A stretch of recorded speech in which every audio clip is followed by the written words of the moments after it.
പരിശുദ്ധ ദൈവമാതാവ് ജീവനോടെ പ്രത്യക്ഷപ്പെട്ട ഈ അൾത്താരയിൽ ഈ സമയം നമ്മളെ ഒരുമിച്ച് കൂട്ടിയ ദൈവപിതാവിൻ്റെ സ്നേഹത്തിന് നമുക്ക് ഹൃദയത്തിൽ നന്ദി പറയാം. 2004 ഡിസംബർ 7-ാം തീയതി ഉച്ചകഴിഞ്ഞ് 2:30 ഇതുപോലൊരു ആരാധന മധ്യയാണ് ദൈവമാതാവ് സമയഘടികാരം നെഞ്ചിൽ ചാർത്തി ഈ അൾത്താരയിൽ പ്രത്യക്ഷയായിക്കൊണ്ട് ദുരന്തം ഉണ്ടാകുവാൻ പോകുന്നു, പ്രാർത്ഥിക്കണമെന്ന വലിയ ദൈവിക സന്ദേശം കൈമാറിയത്. ജീവിതത്തിൻ്റെ വലിയ ദുരന്ത മുഖങ്ങളിലായിരുന്നു കൊണ്ടാണ് നമ്മളും പരിശുദ്ധ അമ്മ ജീവനോടെ പ്രത്യക്ഷപ്പെട്ട ഈ ആലയത്തിൽ വന്നുകൊണ്ട് മരിയൻ ഉടമ്പടിയെടുത്ത് പ്രാർത്ഥിച്ചുകൊണ്ട് നമ്മളെ തന്നെ വിശുദ്ധീകരിച്ചുകൊണ്ട് ദൈവകൃപയെ നോക്കി പറക്കുന്നത്. ഈ ധ്യാനം നയിക്കുവാൻ പോകുന്ന കൃപാസനത്തിൻ്റെ സ്ഥാപക ഡയറക്ടറായ ബഹുമാനപ്പെട്ട VP ജോസഫ് അച്ഛനെ ദൈവപിതാവിൻ്റെ കരങ്ങളിൽ സമർപ്പിച്ച് നമുക്ക് ഒരു നിമിഷം പ്രാർത്ഥിക്കാം. ഈശോയെ, ഈ ആരാധനയിലുടനീളം നീ തന്നെ അച്ഛനിലൂടെ ഞങ്ങളോട് സംസാരിക്കണമേ എന്ന് പ്രാർത്ഥിക്കുന്നു. വചനം ശ്രവിച്ച് പുതിയ സൃഷ്ടികളാക്കി ഈ ആരാധനയിലൂടെ ഞങ്ങളെ രൂപാന്തരപ്പെടുത്തണമേ എന്ന് നമുക്കൊരു നിമിഷം പ്രാർത്ഥിക്കാം.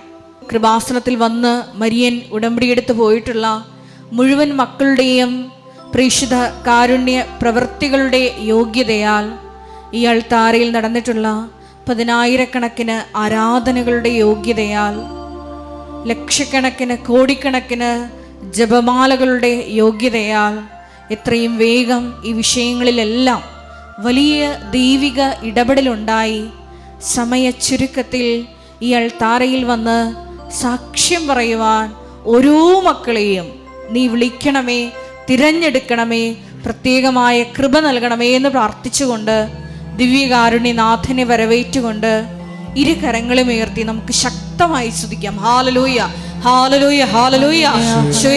നിന്റെ ശക്തി ഈ സമയം ഈ ആലയത്തിൽ പ്രകടമാക്കണമേ എന്ന് പ്രാർത്ഥിക്കുന്നു. അപ്പോസ്തല സമൂഹത്തോടൊപ്പം ദൈവമാതാവിനൊപ്പം പ്രാർത്ഥിച്ച സമൂഹത്തിലേക്ക് ആത്മാവിന്റെ അഗ്നി അയച്ചതുപോലെ ഞങ്ങളുടെ സമൂഹത്തിലേക്കും നിന്റെ ശക്തി അയക്കണമേ. Hallelujah, hallelujah. പുത്തൻ പെന്തക്കോസ്ത അനുഭവം നൽകണമേ. ഹല്ലേലൂയ, ഹല്ലേലൂയ. മഹത്വം, മഹത്വം, ആരാധന, ആരാധന. ഹല്ലേലൂയ, ഹല്ലേലൂയ. പരിശുദ്ധ പരമ ദിവ്യ കാരുണ്യത്തിന് നേരവും ആരാധനയും സ്തുതിയും പുകഴ്ചയും ഉണ്ടായിരിക്കട്ടെ. പരിശുദ്ധ പരമ ദിവ്യ കാരുണ്യത്തിന് നേരവും ആരാധനയും സ്തുതിയും പുകഴ്ചയും ഉണ്ടായിരിക്കട്ടെ. നമുക്കെല്ലാവർക്കും മുട്ടുമേൽ നിന്ന് കൃപാസനം പ്രത്യക്ഷീകരണ മധ്യസ്ഥ പ്രാർത്ഥന ഏറ്റുചൊല്ലി പ്രാർത്ഥിക്കാം. അമ്മേ, പരിശുദ്ധ അമ്മേ, പരിശുദ്ധ അമ്മേ, ദൈവമാതാവേ, കൃപാസനത്തിലൂടെ ഞങ്ങൾക്കും ഞങ്ങളുടെ ദേശത്തിനും അമ്മ മധ്യസ്ഥം തേടി തന്ന എല്ലാ അനുഗ്രഹങ്ങൾക്കും കൃപകൾക്കും ഞങ്ങളിപ്പോൾ ഹൃദയം നിറഞ്ഞ നന്ദി പറയുന്നു. സ്തുതിച്ചു പ്രാർത്ഥിക്കാം. ഹല്ലേലൂയ, ഹല്ലേലൂയ. നാളിതുവരെ ഞങ്ങൾക്ക് ലഭിച്ച എല്ലാ കൃപകൾക്കും അനുഗ്രഹങ്ങൾക്കും നന്ദി പറയുന്നു. ഹല്ലേലൂയ, ഹല്ലേലൂയ, ഹല്ലേലൂയ.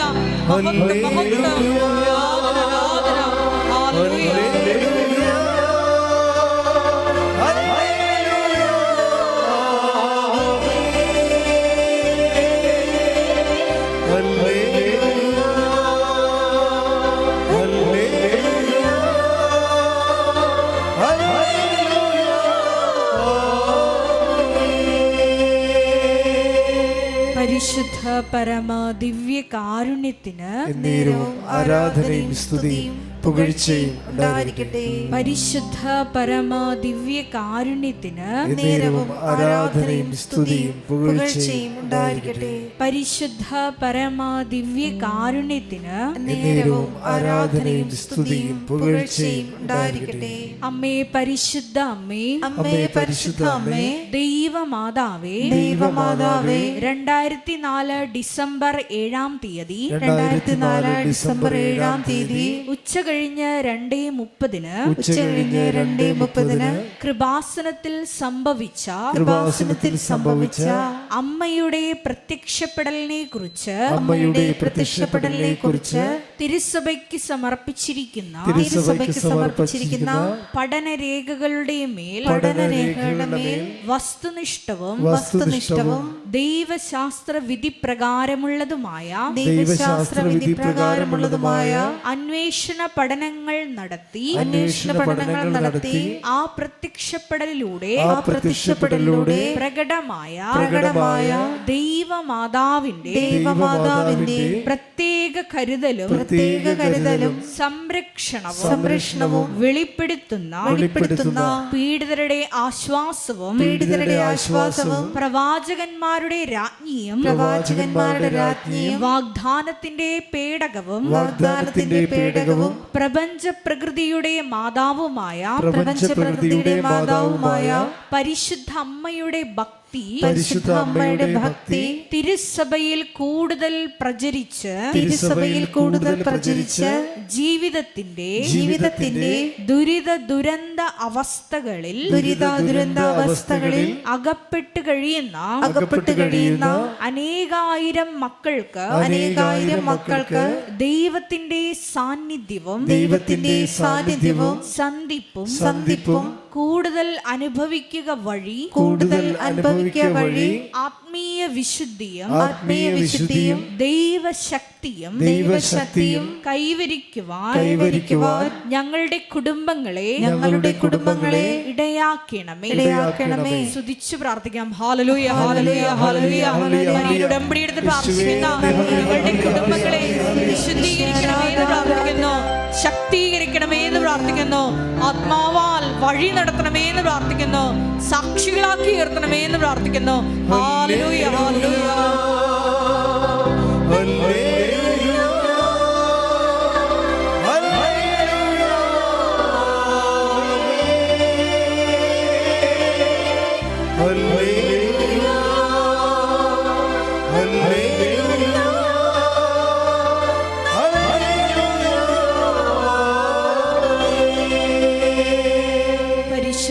പരമാദിവ്യ കാരുണ്യത്തിന് നേരവും ആരാധനയും സ്തുതിയും പുകഴ്ചയും ഉണ്ടായിരിക്കട്ടെ. പരിശുദ്ധ പരമാദിവ്യ കാരുണ്യത്തിന് നേരവും ആരാധനയും സ്തുതിയും പുകഴ്ചയും ഉണ്ടായിരിക്കട്ടെ. പരിശുദ്ധ പരമാദിവ്യ കാരുണ്യത്തിന് നേരവും ആരാധനയും സ്തുതിയും പുകഴ്ചയും ഉണ്ടായിരിക്കട്ടെ.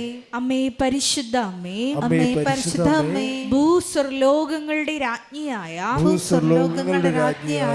അങ്ങേയ്ക്ക് ഭൗമ സംരക്ഷണത്തിനായി പ്രപഞ്ച പ്രകൃതിയെ തന്നെ തിരുസഭ പ്രതിഷ്ഠിക്കുവാൻ ഈ പ്രത്യക്ഷീകരണം വഴി ഇടയാക്കണമേ. പരിശുദ്ധ അമ്മേ, ജപമാല മാതാവേ, സകല കൃപാസനം പ്രാർത്ഥനകളോടും ചേർത്ത് ഞങ്ങൾ ഇപ്പോൾ പ്രാർത്ഥിക്കുന്ന ഈ സമൂഹത്തിന്റെ പ്രത്യേക നിയോഗങ്ങളും മൗനമായിട്ട് നമ്മുടെ വ്യക്തിപരമായ പ്രാർത്ഥനാ വിഷയങ്ങളും സമാനമായിട്ടുള്ള ജീവിത ദുരിതങ്ങളിലൂടെ കടന്നു പോകുന്ന മക്കളെയും കൃപാസനത്തിൽ പ്രത്യക്ഷയായ ദൈവമാതാവിൻ്റെ മധ്യസ്ഥയിൽ ദിവ്യകാരുണ്യ സന്നിധിയിൽ സമർപ്പിച്ച് നമുക്കൊരു നിമിഷം പ്രാർത്ഥിക്കാം.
അമ്മയുടെ പ്രത്യക്ഷീകരണത്തിന്റെ ഈ അനുഗ്രഹവേളയിൽ ഞങ്ങൾക്ക് സാധിച്ചു തരുവാൻ കനിയണമേ.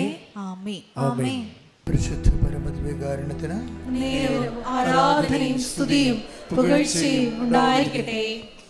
പരിശുദ്ധ പരമദിവ്യകാരുണ്യത്തിന് നേരവും ആരാധനയും സ്തുതിയും പുകഴ്ചയും ഉണ്ടായിരിക്കട്ടെ. പരിശുദ്ധ പരമദിവ്യകാരുണ്യത്തിന് നേരവും ആരാധനയും സ്തുതിയും പുകഴ്ചയും ഉണ്ടായിരിക്കട്ടെ. എൻ്റെ പ്രിയപ്പെട്ടവരെ, തിരുസഭയിലെ ആഗമന കാലം ആരംഭിക്കുകയാണ്. ക്രിസ്മസിനൊരുക്കമായി ചെറിയ നോൻപ് കാലം ആരംഭിക്കുകയാണ്. 25 നോൻപെന്ന് പറയും. അൾത്താരയിലെ തപസ്സിൻ്റെയും പ്രായശ്ചിത്തത്തിൻ്റെയും ഒക്കെ അടയാളമായ വയലറ്റ് കളറ് ഇന്നു മുതൽ ക്രിസ്മസ് വരെ ഉപയോഗിക്കുകയാണ് സഭ. നമ്മളെ തപസ്സിലേക്കും ആത്മീയ ഒരുക്കത്തിലേക്കും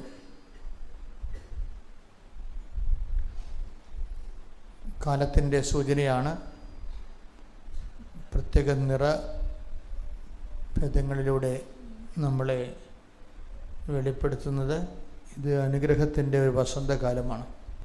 ഉടമ്പടി അതിൻ്റെ അനേകം പുതിയ പുതിയ ദൈവാനുഭവങ്ങളിലൂടെ മനുഷ്യർ ജനതയെ ആഘോഷിച്ച് മുന്നേറുന്ന ഒരു കാഴ്ചയാണ് അനുദിന സാക്ഷ്യങ്ങളിലൂടെ നമ്മൾ കണ്ടുകൊണ്ടിരിക്കുന്നത്. ഓരോ സാക്ഷ്യങ്ങൾ ഓരോ വ്യക്തിയുടെ കപ്പാസിറ്റി അനുസരിച്ചാണ് സാക്ഷ്യങ്ങളുടെ സാധ്യത വെളിവാകുന്നത്. ഇപ്പം ഞങ്ങളെ പോലെയുള്ള സ്പിരിച്വൽ മെക്കാനിസ്റ്റുകൾ എപ്പോഴും ചെയ്യണത് വ്യക്തിയുടെ കപ്പാസിറ്റി വർദ്ധിപ്പിക്കാനുള്ള ഫോർമുല, സുവിശേഷ സൂത്രവാക്യങ്ങൾ കണ്ടെത്തിക്കൊണ്ട് നിങ്ങൾക്ക് എല്ലാ ആഴ്ചകളിലും അതിൻ്റെ ടിപ്സ് പറഞ്ഞു തരും. കൂടുതൽ ബുദ്ധിയുള്ളവർ, ആധ്യാത്മികമായ ചൈതന്യമുള്ളവർ അതെല്ലാം ആപ്ലിക്കേറ്റ് ചെയ്യും. അല്ലാത്തവർ അതിൻ്റെ ഓപ്പറേഷൻ ലെവൽ മാത്രമേ ശ്രദ്ധിക്കത്തുള്ളൂ. രണ്ട് തരത്തിലാണ് മനുഷ്യർ ആധ്യാത്മികതയെ കാണുന്നത്. ചിലർ ഓപ്പറേറ്റ്, ഇപ്പം ചില നമ്മൾ വീടുകളിലൊക്കെ നമ്മൾ നാട്ടിൻപുറങ്ങളിലൊക്കെ ഈ പൊടിമില്ലുകളൊക്കെ ഇല്ലേ, അല്ലെങ്കിൽ അറക്ക മില്ലുകൾ, തടി അറക്കുന്ന മില്ലുകൾ. അപ്പോൾ അതിൻ്റെ മെക്കാനിക്കൽ ആയുള്ള കാര്യങ്ങൾ ചിലപ്പോഴും അയാൾക്ക് അറിയത്തില്ലായിരിക്കും. അയാളെ സ്വിച്ച് ഓൺ ചെയ്യാൻ അറിയത്തുള്ളൂ. സ്വിച്ച് ഓൺ ചെയ്യുമ്പോൾ മോട്ടർ ഓൺ ചെയ്തിട്ട് ഗോതമ്പ് അരി ഇടുകയാണെങ്കിൽ അത് പൊടിച്ച് കിട്ടും. Simple mechanism. ചില ആൾക്കാർക്ക് അതിൻ്റെ മെഷീൻ മെക്കാനിസം അറിയാം. ഇങ്ങനെ മെഷീൻ നിന്ന് പോയാൽ അവരതിനെ അഴിച്ച് പണിയും. ഉടമ്പടിയിലും ഈ രണ്ട് തരം ആൾക്കാരുണ്ട്. ചിലരിങ്ങനെ ഓപ്പറേറ്റർമാർ മാത്രമേ ഉണ്ട്. അവരിവിടുന്ന് പോകുന്നു, നീലത്തിരി കത്തിക്കുന്നു, പച്ചത്തിരി കത്തിക്കുന്നു, പ്രത്യക്ഷീകരണ പ്രാർത്ഥന ചെല്ലുന്നു, ഓപ്പറേറ്റ് ചെയ്യുക മാത്രം ചെയ്യും. പത്രം കൊടുക്കാൻ പറഞ്ഞ് കൊടുക്കുന്നു. അപ്പോൾ ഉടമ്പടിക്ക് എന്തെങ്കിലും ഒരു കൂടുതൽ ഫലം ഉണ്ടാക്കണമെന്നുണ്ടെങ്കിൽ അതെങ്ങനെ റീമോഡുലേറ്റ് ചെയ്യണമെന്നുള്ള മെക്കാനിസം അവർക്കറിയാൻ പറ്റത്തില്ല. അതുകൊണ്ട് തന്നെ പലപ്പോഴും വരുന്നൊരു വിഷയം, ഇത്തിരി ബോധമുള്ളവരായിരിക്കണേ ഉടമ്പടി എടുക്കേണ്ടതെന്നുള്ളതാണ് ഇന്ന് വരെ എനിക്ക് കിട്ടിയിരിക്കുന്ന ഒരു അനുഭവജ്ഞാനം. ബോധമില്ലാത്തവർ ഉടമ്പടി എടുക്കുന്നത്. ബോധം എന്ന് പറഞ്ഞു കഴിഞ്ഞാൽ അറിയാമല്ലോ, ഒരു വിഷയം നമ്മൾ ആരുമായിട്ടാണ് ഉടമ്പടി ചെയ്യണത്, അതിനെക്കുറിച്ചൊരു ബോധം ഉണ്ടാകണം. നമ്മൾ ദൈവമായിട്ടാണ് ഉടമ്പടി ചെയ്യണത്, അല്ലേ? കൃപാസനത്തിൽ ഉടമ്പടി ചെയ്യുന്നത് ആരുമായിട്ടാണ്? പരിശുദ്ധ അമ്മയുമായിട്ടല്ല നമ്മൾ ഉടമ്പടി ചെയ്യണത്. ആരുമായിട്ടാണ് ഉടമ്പടി ചെയ്യണത്? ഈശോയുമായിട്ടാണ് ഉടമ്പടി ചെയ്യണത്. പരിശുദ്ധ അമ്മ അതിൻ്റെ ഒരു സാക്ഷിയും മധ്യസ്ഥയുമാണ്. സാക്ഷിയുമാണ്, അതേസമയം തന്നെ മാധ്യസ്ഥയുമാണ്. സാക്ഷിയും മാധ്യസ്ഥയും മാത്രമല്ല, പിന്നെ ആരാണ്? പരിശുദ്ധ അമ്മ ഉടമ്പടിയുടെ ഒരു മാതൃകയുമാണ്. പക്ഷേ ഉടമ്പടിക്കാണ് പരിശുദ്ധ അമ്മ ഏറ്റവും ടോപ്പ് മോഡലും അതുപോലെ തന്നെ ഏറ്റവും വലിയ മാധ്യസ്ഥ്യമാകുന്നത്. ഉടമ്പടിയുടെ എല്ലാ മേഖലകളിലും നമ്മൾ മദറിനെയാണ് ഒരു മോഡലായിട്ട് അവലംബിക്കുന്നത്. പക്ഷെ മദറിനൊരു പ്രശ്നമുണ്ട്, നമ്മളും തമ്മിൽ ചെറിയൊരു പ്രോബ്ലം ഉണ്ട് മദറുമായിട്ട്. മദറിന് തെറ്റുകൾ സംഭവിക്കാത്ത കാരണം നമ്മളും മദറും തമ്മിലൊരു വ്യത്യാസം അതാണ്. മദറിന് ചില കാര്യങ്ങൾ, മദറിന് തെറ്റ് സംഭവിക്കാത്ത കാരണം തിരുത്തേണ്ടി വരുന്നില്ല. നമ്മൾക്ക് തെറ്റ് സംഭവിക്കുന്ന കാരണം തിരുത്തേണ്ടി വരുന്നു. ആ ഒരു വിഷയമുണ്ട്. എനിക്ക് ഇത്രയും നാളായിട്ട് മനസ്സിലായത് അതാണ്. മദറിനെ മോഡലാക്കുമ്പോൾ ഉണ്ടാകുന്ന ഒരു ആധ്യാത്മികമായ ഒരു ചെറിയ ശ്രദ്ധ വേണ്ടത്, മദറിന് തെറ്റ് സംഭവിക്കത്തില്ല, അതുകൊണ്ട് അവർക്ക് അമ്മയ്ക്ക് തിരുത്തേണ്ടി വരുന്നില്ല. നമ്മൾക്ക് തെറ്റ് സംഭവിക്കുന്നു, അതുകൊണ്ട് തന്നെ നമ്മൾ തിരുത്തേണ്ടി വരുന്നു. ഉടമ്പടി തിരുത്തേണ്ടി വരുന്ന ഒരു വിഷയം ഇന്നലെ മുതൽ തന്നെ പുതിയ സന്ദേശങ്ങൾ വരാൻ തുടങ്ങിയിട്ടുണ്ട്. കാര്യം ആഗമന കാലവുമായിട്ട് ബന്ധപ്പെട്ട് പുതിയ സന്ദേശങ്ങൾ വരാൻ തുടങ്ങി. ഞാൻ ശ്രദ്ധിച്ചിട്ട് ഞാൻ ഇന്നലെ കുർബാനയ്ക്ക് കിട്ടിയ സന്ദേശങ്ങളെല്ലാം എൻ്റെ നോട്ട് ബുക്കിൽ കൊണ്ട് ഞാൻ എഴുതി 1.5 പേജോളം ഉണ്ട്. ഇന്നലെ തൊട്ട് സന്ദേശം വരാൻ തുടങ്ങി ആഗമന കാലത്തിൻ്റെ. ഉടമ്പടിയിൽ എന്തെങ്കിലും ഇപ്പം മദറിനെ സംബന്ധിച്ചിടത്തോളം മദറിനെ ഒരു മോഡലാക്കുമ്പോൾ നമുക്ക് ചില കാര്യങ്ങൾക്ക് മദർ നമുക്ക് മോഡലാകാൻ പറ്റത്തില്ല. അതിന് കാരണം എന്താണ്? മദർ ഉടമ്പടിയിൽ ഒരിക്കലും തെറ്റ് ചെയ്യുന്നില്ല, തെറ്റ് വരത്തില്ല അവർക്ക് ജീവിതത്തിൽ. അതുകൊണ്ട് അവർക്ക് തിരുത്തേണ്ടി വരത്തില്ല. നമുക്കങ്ങനെയല്ല. നമുക്ക് ഉടമ്പടി ചിലപ്പോൾ തെറ്റ് വരും, ചിന്താക്കുഴപ്പമുണ്ടാവും. അതുകൊണ്ട് ചിലപ്പോൾ നമ്മൾ മുന്നോട്ടടിക്കുമോ, ശരിയാകുമോ ശരിയാകത്തില്ലയോ. ചില ആരും വിചാരിക്കും ഞാൻ ഉടമ്പടി ഉഴപ്പിപ്പോയില്ല, ഇനി ദൈവം എന്നെ അനുഗ്രഹിക്കുമോ. അപ്പോഴുള്ള അനുഗ്രഹത്തിലുള്ള കോൺഫിഡൻസ് ഉടമ്പടി ചിലർ ഉഴപ്പിക്കഴിയുമ്പോൾ പിന്നെയും കുഴപ്പത്തിൽ നെഗറ്റീവ് അടിക്കും അവർ. എന്താ കാര്യം? ഉടമ്പടി അവർ ഉഴപ്പിയെന്ന് അവർക്ക് മനസ്സിലാക്കി കഴിഞ്ഞാൽ പിന്നെ അവർ എന്നാൽ ഇനിയിപ്പോൾ ഉഴപ്പിപ്പോയില്ല, ഇനിയിപ്പോൾ അനുഗ്രഹം കിട്ടത്തില്ലായിരിക്കും, അതുകൊണ്ട് പിന്നെ അവർ ഉഴപ്പും, പിന്നെ അവർ അത് അലംഭാവം കാണിക്കും. ചിലരതിന് അവർക്ക് മുൻകാല അനുഭവങ്ങളുള്ള കാരണം അവർ കാര്യമില്ല, എൻ്റെ കർത്താവ് എന്നോട് ക്ഷമിക്കും, ഞാനിനി അത് ആവർത്തിക്കത്തില്ല എന്ന് പറഞ്ഞ് സെൽഫ് എടുക്കും. അവർ തന്നെ എടുത്ത് റിപ്പയർ ചെയ്തിട്ട് അവർ മുന്നോട്ട് പോകാതെ. ചില ആൾക്കാർ അവിടെ കിടന്നിട്ട് തെറ്റ് സംഭവിച്ചാൽ അവിടെ തന്നെ കിടക്കും, പിന്നെയും തെറ്റ് സംഭവിക്കും, പിന്നെ ഉടമ്പടിയിൽ നിന്ന് കുറഞ്ഞ് വരും. പല മനുഷ്യരാണ്. ഇപ്പോൾ എനിക്ക് ഇന്നലെ മെസ്സേജ് വന്നിരിക്കുന്നത് ഉടമ്പടി പശ്ചാത്താപവും നമ്മുടെ പശ്ചാത്താപവും തമ്മിൽ കുറച്ച് വ്യത്യാസമുണ്ടെന്നാണ് പറഞ്ഞത്. നമ്മുടെ പശ്ചാത്താപം എന്ന് പറഞ്ഞാൽ നമ്മൾ സാധാരണ ആൾക്കാർ കുമ്പസാരിക്കുകയും കാത്തലിക്സ് കുമ്പസാരിക്കുകയും വൈദികം കൽപ്പിച്ച് നൽകുന്ന പ്രായശ്ചിത്തങ്ങൾ നമ്മൾ സ്വീകരിക്കുകയും ചെയ്യുമല്ലോ. പലപ്പോഴും വൈദികൻ കൽപ്പിച്ച് നൽകുന്നത് കാലികമായ ശിക്ഷ എന്നുള്ള ഇളവിന് വേണ്ടി നമുക്കൊരു പ്രാർത്ഥനയായിരിക്കും പറഞ്ഞു തരണത്. പക്ഷെ ഉടമ്പടിയിലെ ഉള്ളൊരു പ്രശ്നം വെച്ച് കഴിഞ്ഞാൽ ഉടമ്പടിയിൽ ഒരു പ്രായശ്ചിത്തം പ്രാർത്ഥന കൊണ്ട് ശരിയാകത്തില്ല. അതാണ് ഇന്നലെ മുതൽ ഈശോ പറയാൻ തുടങ്ങിയത്.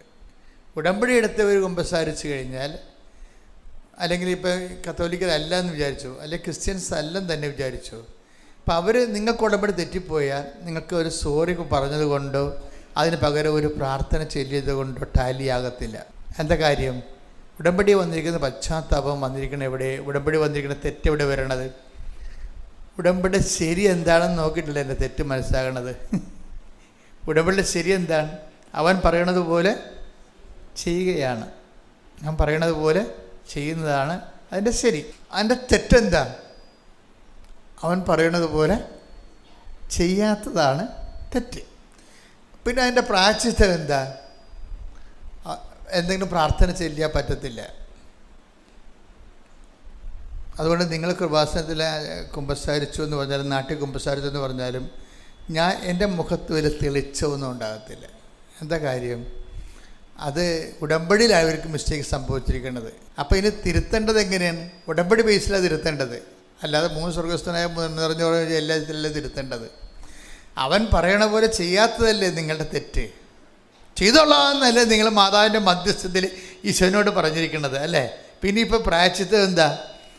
ആ ചെയ്ത കാര്യങ്ങളെ, ചെയ്യാതിരുന്ന കാര്യങ്ങളെ 3 വട്ടം ചെയ്യണം. അതാണ് പ്രശ്നം. അത് വിഷയം. ഉടമ്പടി വിഷയം അതാണ്. ചെയ്യാതിരുന്ന കാര്യങ്ങളെ 3 വട്ടം ചെയ്യേണ്ടി വരും. അല്ലാതെ അത് നിങ്ങൾ ചൊല്ലി പ്രായശ്ചിത്തം മേടിക്കാൻ പറ്റത്തില്ല. എന്താണ് ചെയ്യാതിരുന്നത്? ഇപ്പോൾ ആരെങ്കിലും ഉടമ്പടി വീണ് പോയിട്ടുണ്ടെങ്കിൽ ഇപ്പം നിങ്ങൾ അനാഥാലയത്തിൽ പോയില്ല, അപ്പോൾ ഇനി ഒരു രോഗിയെ കാണുന്നതിന് പകരം 3 രോഗിയെ കാണേണ്ടി വരും സൽപ്രവർത്തികളിൽ. അതുപോലെ തന്നെയാണ് നമ്മൾ മനുഷ്യന്മാർക്ക് നന്മ ചെയ്യുന്ന വിഷയങ്ങൾ ഓരോന്നെടുക്കുമ്പോൾ ചെയ്യാതിരുന്നതിന് ഇരട്ടി ചെയ്യേണ്ടി വരും. അപ്പോഴങ്ങനെ അവൻ പറയണത് പോലെ ചെയ്തു കൊള്ളാമെന്ന് പറയുന്നതിൻ്റെ അകത്ത് വരുന്ന പ്രായശ്ചിത്തങ്ങൾ ചെയ്തു തന്നെ, അതിൻ്റെ 3 ഇരട്ടി ചെയ്തു തന്നെയാണ് അതിന് റെക്ടിഫിക്കേഷൻ സംഭവിക്കേണ്ടത്. പ്രാർത്ഥിക്കുക. കർത്താവ് ദൈവമേ, ഞങ്ങളുടെ ഉടമ്പടിയില് ഞങ്ങള് പ്രത്യേക സാഹചര്യത്താല് വീണ് പോയിട്ടുണ്ടെങ്കിൽ ആ വീണുപോയ പ്രവർത്തന മേഖലകളെ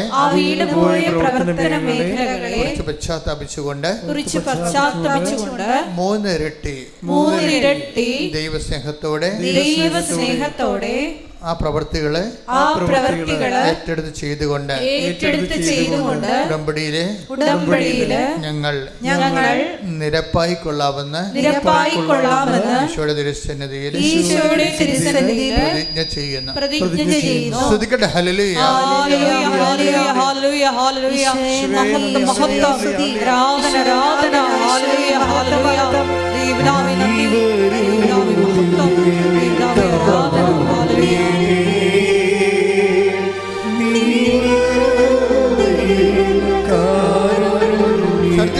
ദൈവസ്നേഹത്തോടെ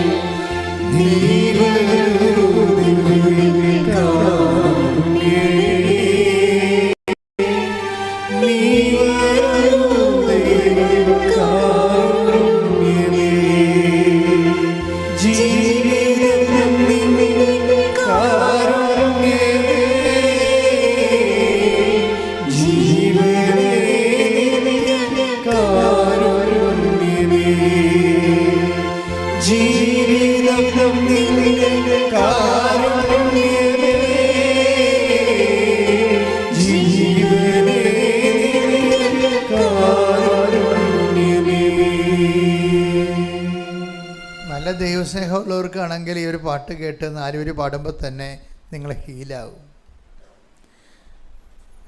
പ്രാർത്ഥനയുടെ ഒരു വിഷയം നിങ്ങളെപ്പോഴും, എൻ്റെ മക്കളെപ്പോഴും ശ്രദ്ധിക്കേണ്ടത്, ഈ അനുതാപത്തിൻ്റെയും പ്രായശ്ചിത്തത്തിൻ്റെയും ഒക്കെ മേഖലകളെക്കുറിച്ച് പറയുമ്പോൾ നിങ്ങളത് സാങ്കേതികമായിട്ട് എടുക്കരുത്. നമ്മൾ എക്സർസൈസ് ചെയ്ത് സ്കൂളിലെ നമ്മൾ ഒരു കെട്ടെടുത്ത പരീക്ഷ, അപ്പോൾ ആ കെട്ടെടുത്ത പരീക്ഷയ്ക്ക് നമ്മൾ ഓറൽ എക്സാം, അതിനാണ് പണ്ടത്തെ. ഇപ്പം നിങ്ങൾ ഓറൽ എക്സാം എന്നല്ലേ പറയണത്, പണ്ടത്തെ കെട്ടെടുത്താണ് സാധനം. അപ്പോൾ നിങ്ങൾ കെട്ടെടുത്ത പരീക്ഷയ്ക്ക് നിങ്ങൾ തോറ്റെന്ന് വിചാരിച്ചോ. അപ്പോൾ എന്താ പിന്നെ വരാൻ പോകണം? നമുക്ക് ഇമ്പോസിഷൻ വരും അല്ലേ?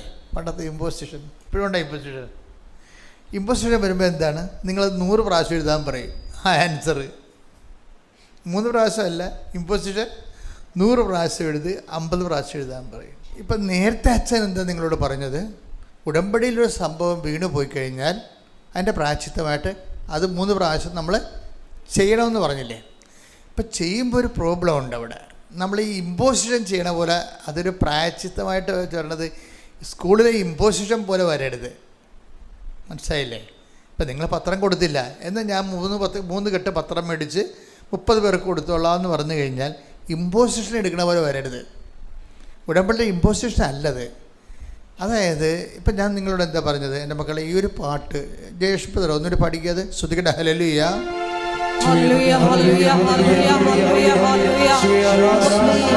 ദൈവസ്നേഹത്തോടെ പാടാം.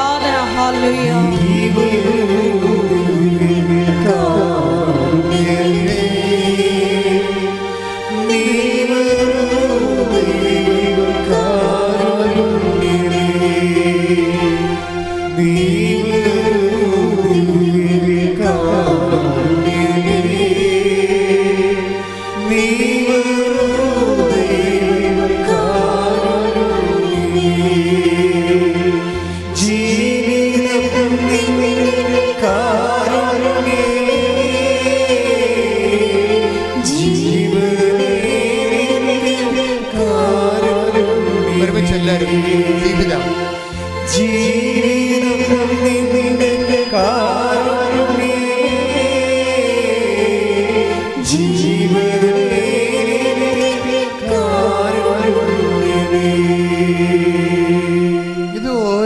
പറയുമ്പോൾ ഓരോ മീറ്ററിലാണ് പാടുന്നത്.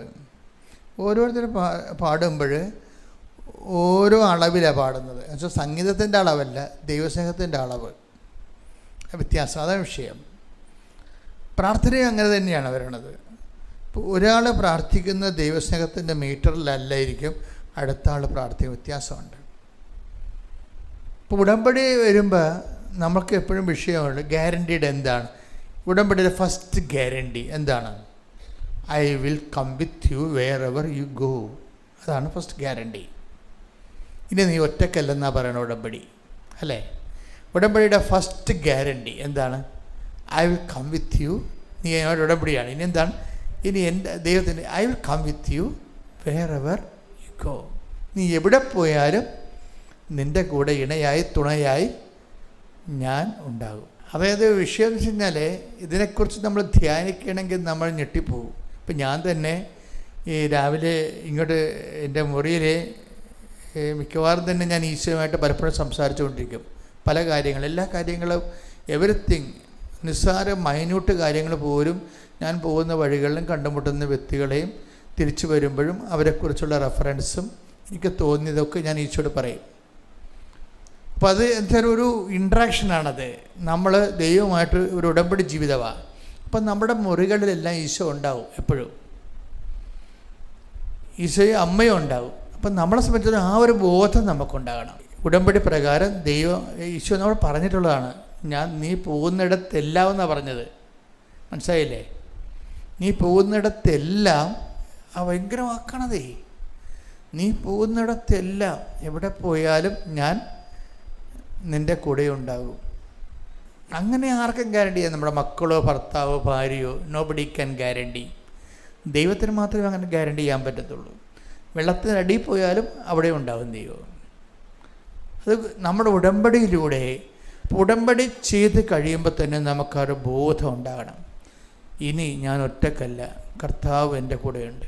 ഈശോ എപ്പോഴും അപ്പോസ്തലന്മാരോട് പറയുന്ന വാക്കാണ്, എന്താണ്? Fear not. ഈശോ പറഞ്ഞത് തന്നെയല്ല, അമ്മയുടെ ആദ്യം വന്ന് മാലാഖ പറഞ്ഞ എന്താണ്? ഫിയർ നോട്ട്, മറിയമേ ഭയപ്പെടേണ്ട, അല്ലേ? ഭയപ്പെടേണ്ട. ഉടമ്പടിയുടെ ആദ്യത്തെ വാക്കതാണ്. നമ്മൾ ദൈവമായിട്ട് ഉടമ്പടിയിലായിക്കഴിഞ്ഞാൽ നമുക്ക് കിട്ടുന്ന ആദ്യത്തെ ഇൻസെൻറ്റീവ് എന്താണ്? Fear not. എന്താണ്? ഭയപ്പെടേണ്ടെന്ന്. നീ ജോലിയെക്കുറിച്ച് ഭയപ്പെടേണ്ട.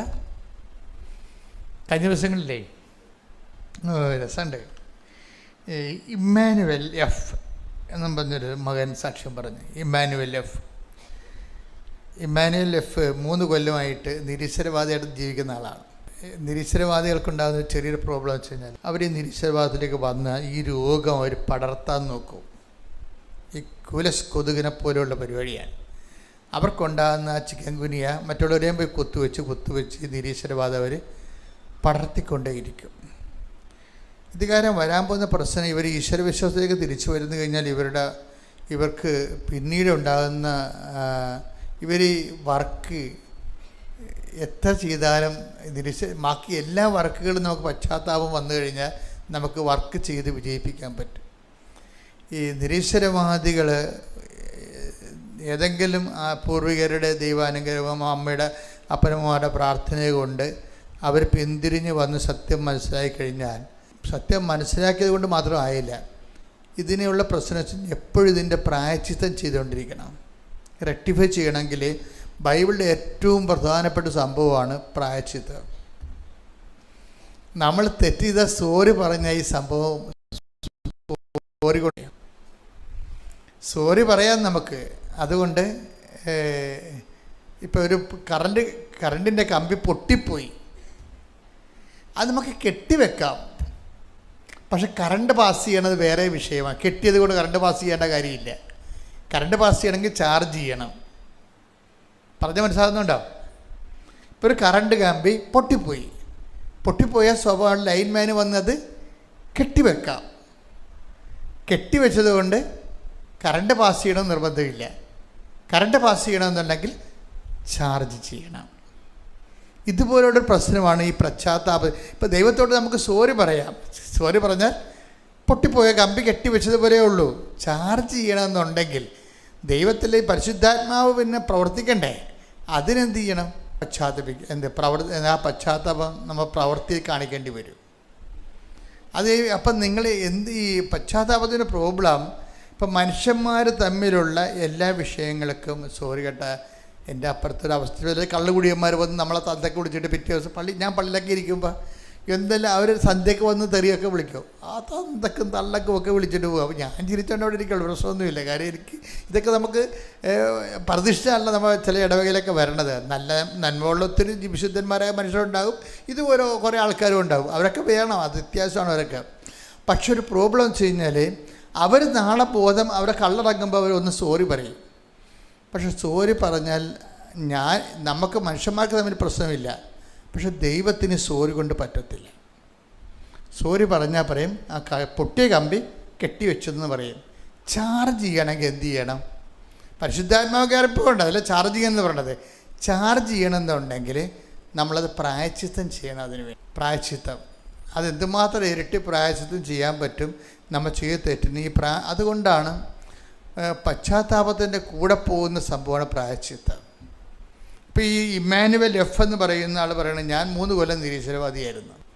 അപ്പോൾ എൻ്റെ എല്ലാ ബിസിനസ്സും തകർന്ന്, എന്നെ നാട്ടിൽ ചെയ്തതും തെറ്റിപ്പോയി, എനിക്ക് ഇവിടുന്ന് കരകയറാനും പറ്റണില്ല, ഞാൻ അങ്ങനെ പെട്ട് നിൽക്കുകയാണ്. ഞാൻ പെട്ടുപോയപ്പോൾ അമ്മ എന്നെ പറഞ്ഞ്, എടാ മോനെ നീ പോയി കൃപാസനത്തിൽ പോകും. ഇപ്പം ഇന്നിപ്പോൾ എല്ലാ മനുഷ്യർക്കും കേരളത്തിൽ മൊത്തം മലയാള ഭാഷ അറിയാവുന്നവർക്ക് പ്രത്യേകിച്ച് എന്തെങ്കിലും വന്നാൽ അവരെങ്ങനെ പിടിച്ചു നിന്നാലും അവസാന കൈക്ക് അവർ പറയും കൃപാസനത്തിൽ പോയാന്ന് ചോദിക്കും ആൾക്കാർ. കാരണം ഞാൻ ദിവസം കാണുന്ന ആൾക്കാരെന്ന് പറയുന്നത് ഒരിക്കലും ദൈവമായിട്ട് അടുക്കാത്ത ആൾക്കാരെയാണ് പലപ്പോഴും ഞാൻ കാണുന്നത്. അപ്പോൾ അവർ അങ്ങനെ വരത്തില്ല. പിന്നെ അവർ വന്നെങ്കിൽ ഇവിടെ വന്ന് ദൈവം അവരെ കൊണ്ടുവന്നതാണ്. അപ്പം അങ്ങനെ വരുമ്പോഴേക്ക് ഞാനത് സ്പെഷ്യൽ ഇൻട്രസ്റ്റ് എടുക്കും. എന്താ കാര്യത്തിൽ അവർ ഇനിയും പോയാൽ പിന്നെ ഒരിക്കലും ദൈവത്തിന് അവരെ കിട്ടത്തില്ല. അതുകൊണ്ട് ഞാൻ ആ വിഷയം മാതാവിനോടും ഈശോയോടൊക്കെ മാറിയൊക്കെ പറഞ്ഞിട്ട് ആ വിഷയം ഗ്യാരണ്ടി ചെയ്യും. കാര്യം ഇവൻ രക്ഷപ്പെടണം ഇതുകൊണ്ട്. പക്ഷെ ഒരു പ്രശ്നം ഉണ്ടെങ്കിൽ ആ ഒരു വിഷയത്തിൽ നിന്ന് അവൻ നമുക്ക് രക്ഷപ്പെടുത്താൻ പറ്റും. പിന്നെ കണ്ടിന്യൂസ് ചാർജിങ് എന്ന് പറയണത് നമുക്ക് പറ്റത്തില്ല. എന്താ കാര്യം? അത് അവർ തന്നെ ഒരിക്കലും ദൈവ അനുഗ്രഹം കിട്ടിക്കഴിഞ്ഞാൽ പിന്നെ എന്ത് ചെയ്യണം? അത് മാറാതെ കഴിഞ്ഞ കാലങ്ങളിൽ ദൈവത്തിൽ നിന്ന് അകന്നു പോയതിനൊക്കെ പരിഹാരം ചെയ്തുകൊണ്ട് ചാർജ് ചെയ്തെടുക്കാൻ നോക്കണം. ചാർജ് ചെയ്തെടുക്കാൻ കഴിഞ്ഞ കാലങ്ങളിൽ ഇപ്പോൾ ഇമ്മാനുവലിനെ സംബന്ധിച്ചോളം ഇമ്മാനുവൽ ഒന്ന് ഉടമ്പടി എടുക്കാൻ ഈ നിരീശ്വരവാദന്മാർക്കുള്ള കുഴപ്പമെന്ന് വെച്ച് കഴിഞ്ഞാൽ അവർക്ക് ഏറ്റവും കൂടുതൽ പ്രയാസമാണ്. കാര്യം അവർ മാക്സിമം ആൾക്കാരോട് തങ്ങളുടെ നിരീശ്വരവാദം പ്രചരിപ്പിച്ച് കാണും, നാട്ടിലും വീട്ടിലുമൊക്കെ ബന്ധുക്കളോടും. അത് കാരണം ഏറ്റവും വലിയ പ്രശ്നം നാട്ടുകാരും വീട്ടുകാരും തന്നെ ആയിരിക്കും. അപ്പോൾ അവർ നിൽക്കണ കാരണം ഇനി ഇവൻ ഈശ്വര വിശ്വാസത്തിലേക്ക് വന്നാലും അവനത് നാട്ടുകാരുടെ മുമ്പിൽ ചമ്മാന ചളിപ്പുണ്ടാക്കാൻ നിൽക്കത്തില്ല, പറയത്തില്ല. ഈശ്വര വിശ്വാസത്തിലേക്ക് വന്ന കാര്യം പറയത്തില്ല. നാട്ടിൽ കുർബാനക്ക് പോകാതെ വേറെ എവിടെയെങ്കിലുമൊക്കെ കുർബാനക്ക് പോകും. നാട്ടുകാർ ചോദിക്കത്തില്ലേ, നീ ഈശ്വരവാദികൾ നടന്നിട്ട് ഇപ്പം ഈശ്വര വിശ്വാസി ആയില്ലേ എന്ന് ചോദിക്കണ കാരണം ആൾക്കാർക്ക് ചൂണ്ട പോലെയാണ്. ചില മീൻ ഉടക്കി കഴിഞ്ഞാൽ പിടിച്ചു കഴിഞ്ഞാൽ പിന്നെ എന്തുകൊണ്ടാണ് അത് രക്ഷപ്പെട്ടു പോകാത്തതിന് ഞാൻ അതിൻ്റെ കുടുക്ക് നിരീശ്വരവാദത്തിനൊരു പ്രശ്നത്തിൽ അത് നമുക്ക് ഒരു പാപിക്ക് രക്ഷപ്പെടാൻ എളുപ്പം, പക്ഷെ നിരീശ്വരവാദിക്ക് പാടാൻ അവൻ കുടുക്കിൽ കിടക്കുകയാണ്. ഭയങ്കര അതായത് എപ്പോഴും നമ്മൾ ഈശ്വര വിശ്വാസത്തിൽ കുഞ്ഞുങ്ങളെ വളർത്തണമെന്ന് പറഞ്ഞത് വലിയ ദൈവാനുഗ്രഹമാണത്. നിങ്ങളുടെ മക്കൾക്ക് വേറെ എന്ത് തെറ്റുണ്ടെങ്കിലും നിങ്ങൾക്ക് തിരുത്താം. പക്ഷേ നിരീശ്വരവാദത്തിൽ വീണ് പോയാൽ ഉള്ള പ്രശ്നം അവന് കുടുക്കിൽ കിടക്കുകയാണ്. അവൻ മറ്റുള്ളവരോടെല്ലാം അത് കെട്ടിപ്പൊഴിച്ചിട്ടുണ്ട് നിരീശ്വരവാദം. അത് കാരണം അവരുടെ മുമ്പിലൊക്കെ ഇവന് ഇനി താഴാൻ പറ്റത്തില്ല. അവൻ അതുകൊണ്ട് നിരീശ്വരവാദിയായിട്ട് തന്നെ നിന്ന് മരിച്ചു പോകും. എന്തൊരു ഗതികേടാണെന്നറിയാമോ? ഭയങ്കര ഗതികേടാണ്. പക്ഷെ ചിലർക്ക് ഈ വീട്ടുകാരുടെ അമ്മയും അപ്പനും ഒക്കെ ജീവിച്ചിരിക്കുന്നത് തന്നെ വലിയൊരു അനുഗ്രഹമാണ്. കാര്യത്തിൽ നമ്മൾക്ക് ഉത്തരവാദിത്വത്തോടെ പ്രാർത്ഥിക്കാനുള്ള ആൾക്കാരാണ് ഈ അമ്മ, അപ്പൻ, ഭാര്യ ഭയങ്കര സംഭവമാണ്. പല ഭർത്താക്കന്മാരും ജീവിച്ചിരിക്കുന്നത് തന്നെ ഭാര്യമാരുടെ പ്രാർത്ഥന കൊണ്ടാണ് ശരിക്കും. അമ്മയുടെ ഭാര്യയും വേണ്ട ചില സമയത്ത് ഒരേ പങ്കാളിത്തമാണ് ഈ ഒരാളെ വീണുപോയി രക്ഷപ്പെടുത്താനുള്ളത്. അപ്പം അതുകൊണ്ട് തന്നെ അവർ ജീവിച്ചിരിക്കുമ്പോൾ നിങ്ങളെപ്പോഴും നമ്മൾ മനുഷ്യർ അവരിൽ നിന്ന് കിട്ടുന്ന ജോലിയോ അല്ലെങ്കിൽ അവരിൽ നിന്ന് കിട്ടുന്ന പണമോ ഒക്കെയാണ് ആൾക്കാർ പ്രാധാന്യം കൊടുക്കുന്നത്. ശരിക്കും അതല്ല. നമ്മുടെ വിശ്വാസത്തിൽ നമ്മളെ വിശുദ്ധിയിൽ നിലനിർത്താൻ വേണ്ടി നമുക്ക് വേണ്ടി ഫസ്റ്റ് ഹാൻഡായിട്ട് പ്രാർത്ഥിക്കുന്ന ആൾക്കാരാണ് ഭർത്താവ്, ഭാര്യ, അമ്മ എന്നൊക്കെ പറയണത്. അപ്പം അതിനൊക്കെ നമ്മൾ ദൈവത്തോട് നന്ദി പറയണം. അവർക്ക് വല്ലതും ചത്തൊടുങ്ങി കിടന്നിട്ട് അല്ലെങ്കിൽ അവർക്ക് തളർന്ന് കിടന്നിട്ട് കിടന്നിട്ട് കരഞ്ഞു കൂപ്പി നിലവിളിക്കണമല്ല. ഭാര്യയും ഭർത്താവൊക്കെ ജീവിച്ചിരിക്കുമ്പോൾ അവരെ തന്നതിന് നമ്മൾ ദൈവത്തോട് നന്ദി പറയണം. മക്കളെ തന്നതിന് ഇപ്പം നമ്മൾ ഈ മക്കളെ കൊണ്ട് ചില ആൾക്കാർക്ക് ഉപകാരമില്ലാത്ത എന്തുകൊണ്ടാണ്? ദൈവത്തിന് ഉപകാരമില്ലാത്തത് കൊണ്ടാണ്. നിങ്ങൾക്കൊരു കുഞ്ഞിനെ കിട്ടി, അതായത് നിങ്ങൾക്ക് 5 കുഞ്ഞുങ്ങളെ പറ്റുമെന്ന് വിചാരിച്ചോ? അപ്പം അങ്ങനെ അല്ലെങ്കിൽ 4 കുഞ്ഞുങ്ങളോ 3 കുഞ്ഞുങ്ങളെ കിട്ടി. നിങ്ങളെ ആ അമ്മമാർ എപ്പോഴും ദൈവതിരുസന്നിധിയിൽ ആരെല്ലാം മറന്നുപോയാലും നിങ്ങൾ മറക്കാതെ ദൈവത്തിന് നന്ദി പറയണം. കുഞ്ഞുങ്ങളെ സംരക്ഷിക്കാനുള്ള ഏറ്റവും നല്ല മാർഗം അവർ മയക്കുമരുന്നിന്, കഞ്ചാവിന്, അല്ലാത്ത തന്നെ അവിഹിതമായ കാര്യങ്ങളൊക്കെ പോകാതിരിക്കാനുള്ള ഏറ്റവും നല്ല പ്രൊട്ടക്ഷൻ എന്ന് പറയണത് അവരെ ഓർത്ത് നന്ദി പറയണതാണ് ദൈവത്തോട്. നിങ്ങൾ നന്ദിയല്ല പറയണത്. നിങ്ങൾ അവരുടെ മാർക്ക് കൂടണേ, അവർക്ക് റാങ്ക് കിട്ടണേ, അവരുടെ വിസ പാസ്സാകണം, അങ്ങനെയാണ് നിങ്ങൾ ദൈവത്തോട് പറയണത്. ദൈവത്തിന് അതിൻ്റെ അകത്ത് വലിയ റോളൊന്നുമില്ല. എൻ്റെ മക്കളെ എപ്പോഴും നമ്മൾ പ്രാർത്ഥിക്കുമ്പോൾ അതിൻ്റെ അകത്ത് ദൈവത്തിൻ്റെ കണ്ടൻറ്റ് മാറ്റി വെച്ച് വേണം പ്രാർത്ഥിക്കാൻ. നിങ്ങൾ പ്രാർത്ഥിക്കുന്ന ഓരോ സബ്ജക്റ്റിലും ദൈവത്തിന് എന്തെങ്കിലും ഷെയർ ഉണ്ടാകണം. അച്ഛൻ പറഞ്ഞാൽ മനസ്സിലാകണം. നിങ്ങൾ പ്രാർത്ഥിക്കുന്ന എല്ലാ വിഷയത്തിനും അതിനകത്ത് ദൈവത്തിൻ്റെ ഷെയർ ഗ്യാരണ്ടി ചെയ്യണം. ഇത് 100 നിങ്ങളുടെ കാര്യമാണ് ഗ്യാരണ്ടി ചെയ്യണത്. അതുകൊണ്ടാണ് പ്രാർത്ഥനയ്ക്ക് പലപ്പോഴും ഉത്തരം കിട്ടാതെ താമസിച്ച് പോണത്.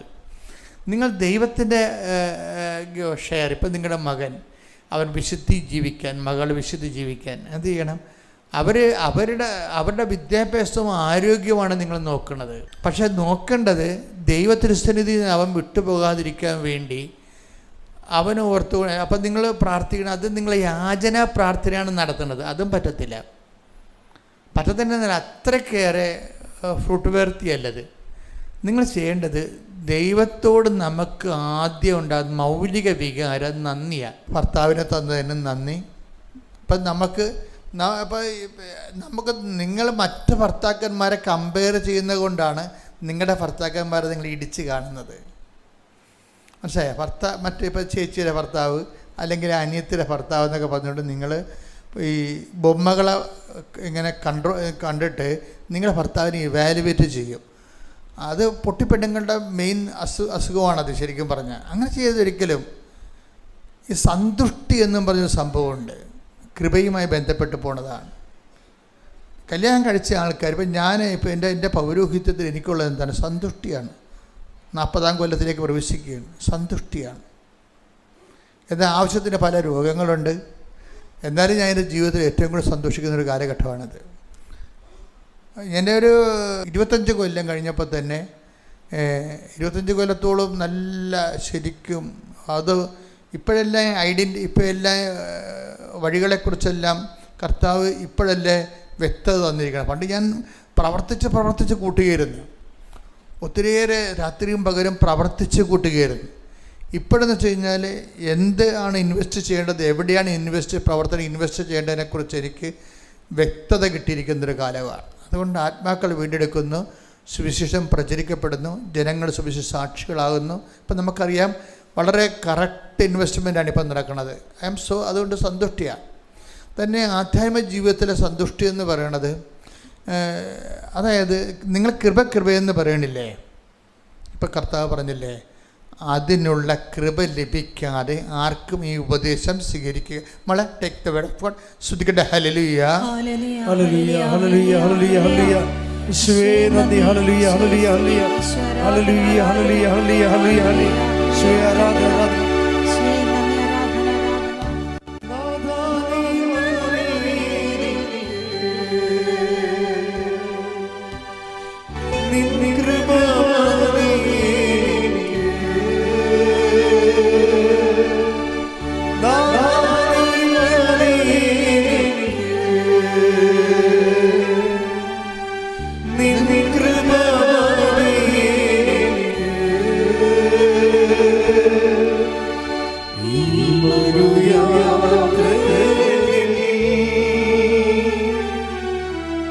തിരുകൃപമതി ഈ മരുയാത്രയിൽ ഒരുമിച്ച് പാടുക. ഈ മരുയാത്രയിൽ തിരുകൃപമതി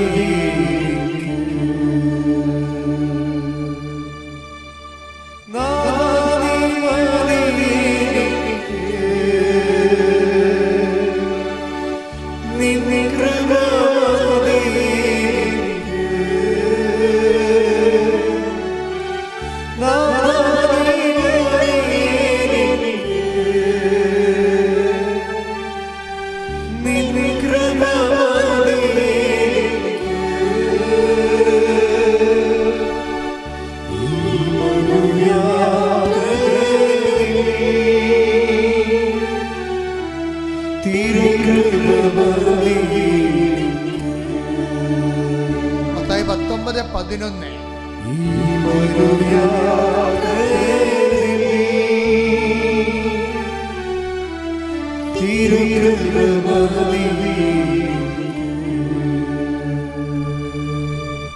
മത്തായി 19:11.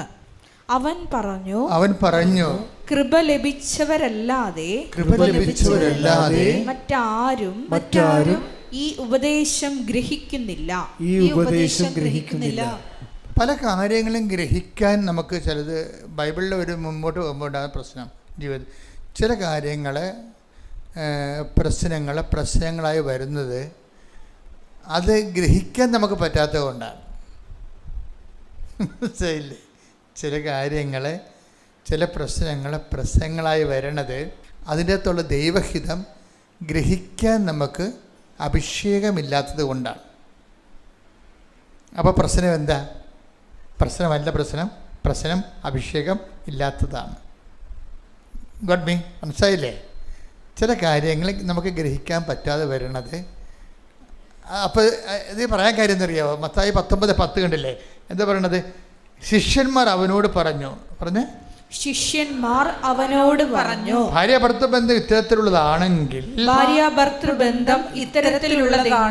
വിവാഹം കഴിക്കാതിരിക്കുന്നതല്ലേ നല്ലത്. അപ്പൊ ഇവരെന്ത് വിചാരിച്ചു? ഒരു കാര്യം പ്രശ്നമാണെങ്കിലേ അത് ചെയ്യാതിരിക്കണതല്ലേ നല്ലതെന്നുള്ളതാണ് അപ്പോസ്തലന്മാരുടെ ഒരു സമീപനം. അത് ഹെൽത്തി ആയിട്ടുള്ളൊരു സമീപനമല്ല.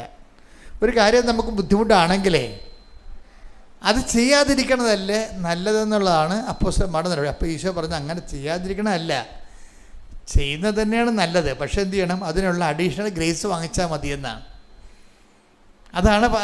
അതാണ് ഈശോ 19:11 പറയണം. ഈശോ പറഞ്ഞു കൃപ ലഭിച്ചവരല്ലാതെ മറ്റാരും ഈ ഉപദേശം ഗ്രഹിക്കുന്നില്ല. Praise the Lord.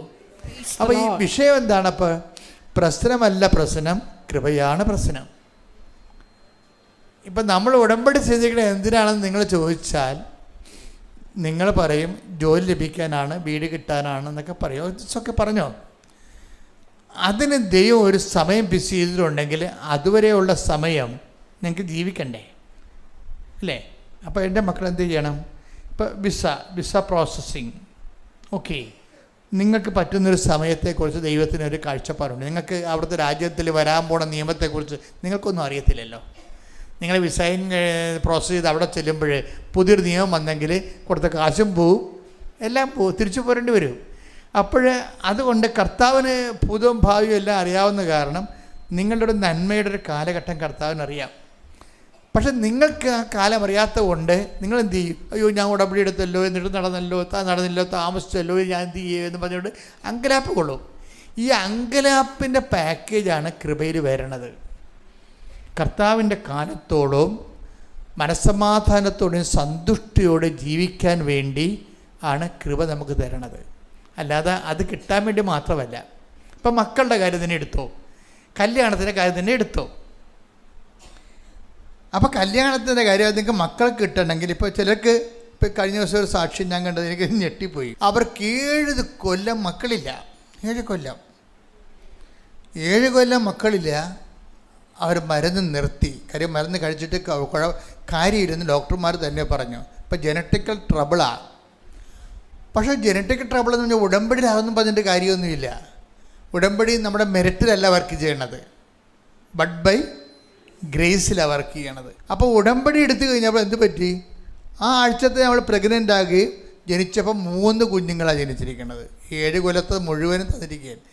7 കൊല്ലം കൊണ്ട് 3 കുഞ്ഞുങ്ങൾ ജനിക്കാവുന്നതാണ് സാധ്യത, അല്ലേ? ഒരു 3 കുഞ്ഞുങ്ങൾ ജനിപ്പിക്കണമെങ്കിൽ 7 കൊല്ലം വേണ്ടേ? അപ്പോൾ ആ 7 കൊല്ലം കൂടി കർത്താവ് ഒറ്റത്തവണ തീർപ്പാക്കിയിരിക്കുകയാണ്. ആ പാർട്ടിക്കാരന് ആ ബോധമൊന്നും ഇല്ലാതെ സാക്ഷ്യം പറയണത്. ദൈവം എന്ന് വെച്ച് കഴിഞ്ഞാൽ ആ 3 ആശുപത്രി കഷ്ടപ്പാട് 3 കൊല്ലം ചുവന്നുകൊണ്ട് നടക്കുന്നത്, 3 പ്രാവശ്യമായിട്ട് ചുവന്നുകൊണ്ട് നടക്കുന്നത് കർത്താവ് കുറച്ച് ഷോർട്ട് ചെയ്ത്, ടൈം മാത്രമല്ല ഷോർട്ട് ചെയ്തിരിക്കണത്, കഷ്ടപ്പാടും ഷോർട്ട് ചെയ്തിരിക്കുകയാണ് അവിടെ. ടൈം മാത്രമല്ല ഷോർട്ട് ചെയ്തിരിക്കണത്, കാര്യം ഇത് ഈ 10 മാസം ചുവന്നുകൊണ്ട് നടക്കണ്ടേ. അങ്ങനെ 3 തവണ ചുവന്നുകൊണ്ട് നടന്നല്ലേ 3 കുഞ്ഞുങ്ങളെ പ്രസവിക്കാൻ പറ്റത്തുള്ളൂ. അതിൻ്റെ എല്ലാം കൂടി ഒറ്റ തവണ തീർപ്പാക്കി. അപ്പോൾ ദൈവത്തിന് വേണമെങ്കിൽ എന്തും ചെയ്യാൻ പറ്റും, എന്തും ചെയ്യാൻ പറ്റും. നമ്മുടെ മുമ്പിലെ കാണിക്കുന്ന സാക്ഷ്യമാണത്. വെച്ചാൽ ആ സാക്ഷ്യം അവർക്ക് മാത്രമുള്ളതല്ല, നമുക്കെല്ലാം ഉള്ള സാക്ഷ്യമാണ്. അപ്പോൾ ഇത്രയും നാൾ ജോലി കിട്ടാതിരുന്നതിന് ശേഷം നിനക്ക് കർത്താവ് ഒരു ജോലി തരുമ്പോൾ ആ കഴിഞ്ഞ കാലത്തുള്ള അരിയറെല്ലാം കവർ ചെയ്തായിരിക്കും ചിലപ്പോൾ തരണത്. കഴിഞ്ഞ കാലത്തെ അരിയറെല്ലാം കവർ ചെയ്തായിരിക്കും തരണത്. പക്ഷേ ഇനിയിപ്പോൾ നീ ഉടമ്പടി എടുത്തതിന് ശേഷം ജോലി കിട്ടാൻ വേണ്ടി കുറച്ച് കാലം കൂടി കാത്ത്, കല്യാണം കഴിക്കാൻ വേണ്ടി കുറച്ച് കാലം കൂടി കാത്ത്, കുഞ്ഞുങ്ങളുണ്ടാകാൻ വേണ്ടി കുറച്ച് കാലം കൂടി കാത്തെന്ന് വിചാരിച്ചോ? അല്ലെങ്കിൽ വസ്തുവിന് വഴിയില്ല, അതിനു വേണ്ടി കുറച്ച് കാലം കൂടി കാത്ത്. ഒരു പ്രശ്നം വരാൻ പോണെന്ന് വെച്ച് കഴിഞ്ഞാൽ, നീ ഉടമ്പടി എടുക്കണ മുമ്പ് നിനക്ക് ഈ കാലതാമസം കാരണം കല്യാണം വെക്കണില്ലല്ലോ, വസ്തു വിൽക്കാൻ പറ്റണില്ലല്ലോ, വീട് വെക്കാൻ പറ്റണില്ലല്ലോ, കുഞ്ഞുങ്ങൾ ഉണ്ടാകണില്ലല്ലോ എന്ന് വിചാരിച്ചാൽ നിങ്ങൾക്ക് ഉണ്ടാകുന്ന ഒരു സങ്കടവും ഒരു ഉത്കണ്ഠയും ഒരു നിരാശയും ഒരു വിഷമവും ഒക്കെ ഉടമ്പടി എടുക്കുമ്പോൾ ശരിക്കും പറഞ്ഞാൽ അതിൻ്റെ കൂടി കവർ ചെയ്യണം ഇതിൻ്റെ അകത്ത്. എന്താ കാര്യം വെച്ച് കഴിഞ്ഞാൽ, ഉടമ്പടി എടുത്തു കഴിയുമ്പോൾ ഇനി കർത്താവ് ഏതെങ്കിലും ടൈമിൽ നിനക്ക് ടൈം ഫിക്സ് ചെയ്തിട്ടുണ്ട്. ആ ടൈമിൽ കർത്താവ് സംഭവം ചെയ്യും. നിന്റെ വിസ പ്രോസസ് ചെയ്യുകയോ കല്യാണം ഫിക്സ് ചെയ്യുകയോ അതുപോലെ തന്നെ ഇത് ജോലി ഫിക്സ് ചെയ്യുകയോ ചെയ്യും. പക്ഷേ എന്താ പ്രശ്നം വെച്ചാൽ നിൻ്റെ വൈകാരിക ലെവല് ഒരു അവിശ്വാസിയുടെ ലെവലാണ്. പറഞ്ഞ മനസ്സിലായി. ഇപ്പം ഞാൻ കല്യാണം ഒത്തുവരാത്ത ആൾക്കാരിവിടെ വരത്തില്ലേ? അപ്പോൾ അവരോടമ്പടി ഞാൻ ഉടമ്പടി 3 പുതുക്കി വെച്ചാൽ കല്യാണം ഒത്തുവരാമെന്ന് പറയുമ്പോൾ അവരുടെ മുഖത്ത് നോക്കി കഴിഞ്ഞാൽ അളിഞ്ഞ മോന്തയായിട്ടാണ് എന്നോട് പറയണതേ. She's not anointed. സന്തുഷ്ടിയില്ല അവർക്ക്. ഉടമ്പടി എന്ന് പറയണത് ആ മെറ്റീരിയൽ ബെനിഫിറ്റ്സിനെ മാത്രമല്ല ഉദ്ദേശിക്കുന്നത്. അത് ഫിസിക്കലായിട്ടുള്ള ഒരു മെറ്റീരിയലായിട്ടുള്ള ഒരു ബെനഫിറ്റ്സ്, അതിൻ്റെ ഒരു ആനുകൂല്യമാണ്. പക്ഷേ നീ ആ മെറ്റീരിയൽ ബെനിഫിറ്റ്സിലേക്ക് എത്തിച്ചേരുന്ന വരെയുള്ള കാലത്ത് നിൻ്റെ മാനസിക നിലവാരവും വൈകാരിക ചുറ്റുപാടുകൾക്കും what you need it, that is സന്തുഷ്ടി എന്ന് പറയും.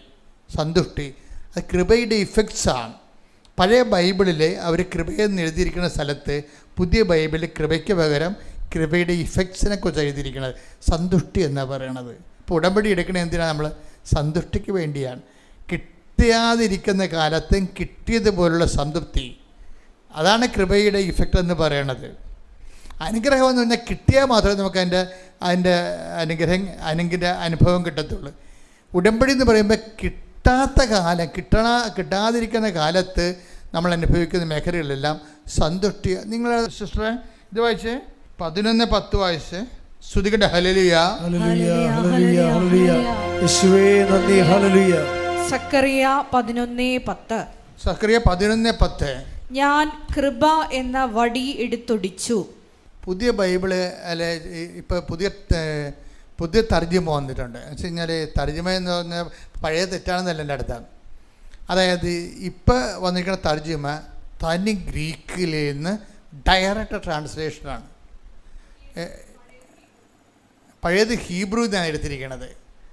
അപ്പം അതുകൊണ്ട് കുറച്ചുകൂടി ആ മൂലാർത്ഥത്തോട് സാധർമ്യം ചിന്തിക്കുകയാണ്. പണ്ട് നമ്മൾ കൃപയെന്ന് വായിച്ചു. ഇപ്പോൾ കൃപയെന്ന് വായിച്ചു കേട്ടാ സിസ്റ്റർ ജോമൽ സിസ്റ്റർ അത് വായിച്ചേ. ഞാൻ കൃപ എന്ന വടി എടുത്തൊടിച്ചു. ഞാൻ കൃപ എന്ന വടി എടുത്തൊടിച്ചു. അങ്ങനെ സകല ജനതകളുമായി ചെയ്ത എന്റെ ഉടമ്പടി ഞാൻ അസാധുവാക്കി. അപ്പൊ എന്റെ പുതിയ തർജ്ജിമ കിടക്കാൻ എന്താണെന്നറിയാവോ? ഞാൻ സന്തുഷ്ടി എന്ന വടിയെടുത്ത് ഒടിച്ചെന്നാണ് കിടക്കുന്നത്. കാര്യം ഈ കൃപയുള്ള ആൾക്കാർക്ക് സന്തുഷ്ടി ഉണ്ടാവും. ഇവർക്ക് കൃപ കിട്ടിയില്ലെങ്കിൽ ഇവർക്ക് 3 മാസമായിട്ട് 3 വർഷം കടമ്പടി എടുത്തിട്ട് 3 പുതുക്കിയിട്ടും കല്യാണം ഒത്തില്ലെന്ന് അവർ പറയുമ്പോൾ അളിഞ്ഞ മോന്തയായിട്ടാണ് പറയണത്. അതിൻ്റെ അർത്ഥം എന്താ? സന്തുഷ്ടിയില്ല അവർക്ക്. സന്തുഷ്ടി എന്ന് പറയുന്നത് ബൈബിളിൽ അഭിഷേകം എന്ന് പറയും. അതിനെയാണ് നമ്മൾ ഈശോ പറഞ്ഞു കണ്ടില്ലേ? നേരത്തെ വായിച്ചത് എന്താ ഞാൻ വായിച്ചത്? അതിനുള്ള കൃപ ലഭിച്ചവരല്ലാതെ ഉപദേശം സ്വീകരിക്കുന്നില്ല. ഉടമ്പടിയിൽ നമുക്ക് വരുന്ന വിഷയം കൃപയാണ്. കൃപയുടെ ഇഫക്റ്റ് എന്ന് പറഞ്ഞാൽ എന്താ? സന്തോഷമാണ്, സന്തുഷ്ടിയാണ്, തൃപ്തിയാണ്. തൃപ്തി. അപ്പോൾ എപ്പോഴും വിഷയം നോക്കിയാൽ നിങ്ങൾ ജോലി ലഭിക്കുന്നവരെ, രോഗം സുഖമാകുന്നത് വരെ, പറമ്പ് വിൽക്കുന്നത് വരെ, വിസ പ്രോസസ് ചെയ്യുന്നത് വരെ, PR കിട്ടുന്നത് വരെ നിങ്ങൾക്ക് ഇപ്പോഴും ആശങ്കയും അസന്തുഷ്ടിയും ഉണ്ടെങ്കിൽ you are not in grace. മനസ്സിലായ? നിങ്ങൾ കൃപയിലല്ല ശരിക്കും പറഞ്ഞാൽ. അതുകൊണ്ട് ഉടമ്പടിക്കാരെപ്പോഴും അപ്പം നിങ്ങൾ പഴയ നൊവേന ക്രിസ്ത്യാനികളെ പോലെ തന്നെയാണ്, നാട്ടു ക്രിസ്ത്യാനിയെ പോലെ തന്നെയാണ്. നാട്ടു ക്രിസ്ത്യാനിക്ക് അനുഗ്രഹമില്ല, അവരെക്കുറിച്ച് കൃപയെക്കുറിച്ച് വലിയ ഐഡിയ ഒന്നുമില്ല. നാട്ടു ക്രിസ്ത്യാനിക്ക് എപ്പോഴും ഉള്ളത് അനുഗ്രഹത്തെക്കുറിച്ചും പ്രാർത്ഥന, അനുഗ്രഹം എന്നൊക്കെ അവർ പറയത്തുള്ളൂ. നമ്മളെ ഉടമ്പടി അതല്ല പ്രശ്നം. ഉടമ്പടി എന്ന് പറഞ്ഞാൽ എന്താണ്? കൃപയാണ്. കൃപയുടെ ഇഫക്റ്റ് എന്താണ്? സന്തുഷ്ടിയാണ്. അത് കിട്ടിയാലും കിട്ടിയില്ലെങ്കിലും കിട്ടിയതുപോലുള്ള സംതൃപ്തിയാണ്. കിട്ടിയില്ലെങ്കിലും കിട്ടിയതുപോലെയുള്ള സംതൃപ്തിയാണ്. ഇതിനൊരു ആന്തരിക അഭിഷേകമെന്ന് നമ്മൾ പൊതുവെ പറയും. പ്രാർത്ഥിക്കുക, കർത്താവായ ദൈവമേ, അനുഗ്രഹകാലം വരെ സക്കറിയ 11:10 പ്രാർത്ഥിക്കുന്നു. സന്തുഷ്ടിയോടെ ജീവിക്കുവാൻ ഞങ്ങൾക്ക് പ്രത്യേക അനുഗ്രഹം നൽകണമേ. ശ്രദ്ധിക്കട്ടെ. ഹല്ലേലൂയ, ഹല്ലേലൂയ, ഹല്ലേലൂയ, ഹല്ലേലൂയ. മഹത്വം, ആരാധന, ആരാധന. ഹല്ലേലൂയ, ഹല്ലേലൂയ. യേശുവേ ആരാധന. ഹല്ലേലൂയ, ഹല്ലേലൂയ.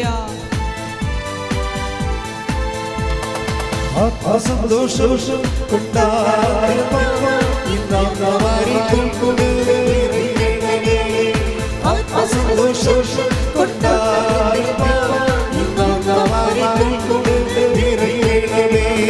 ദൈവത്തിന്റെ തേജസ്സിനിവിടെ പ്രകാശിക്കവേ വെളിച്ചമായി. ദൈവത്തിന്റെ തേജസ്സിനിവിടെ പ്രകാശിക്കവേ വെളിച്ചമായി. സന്തോഷം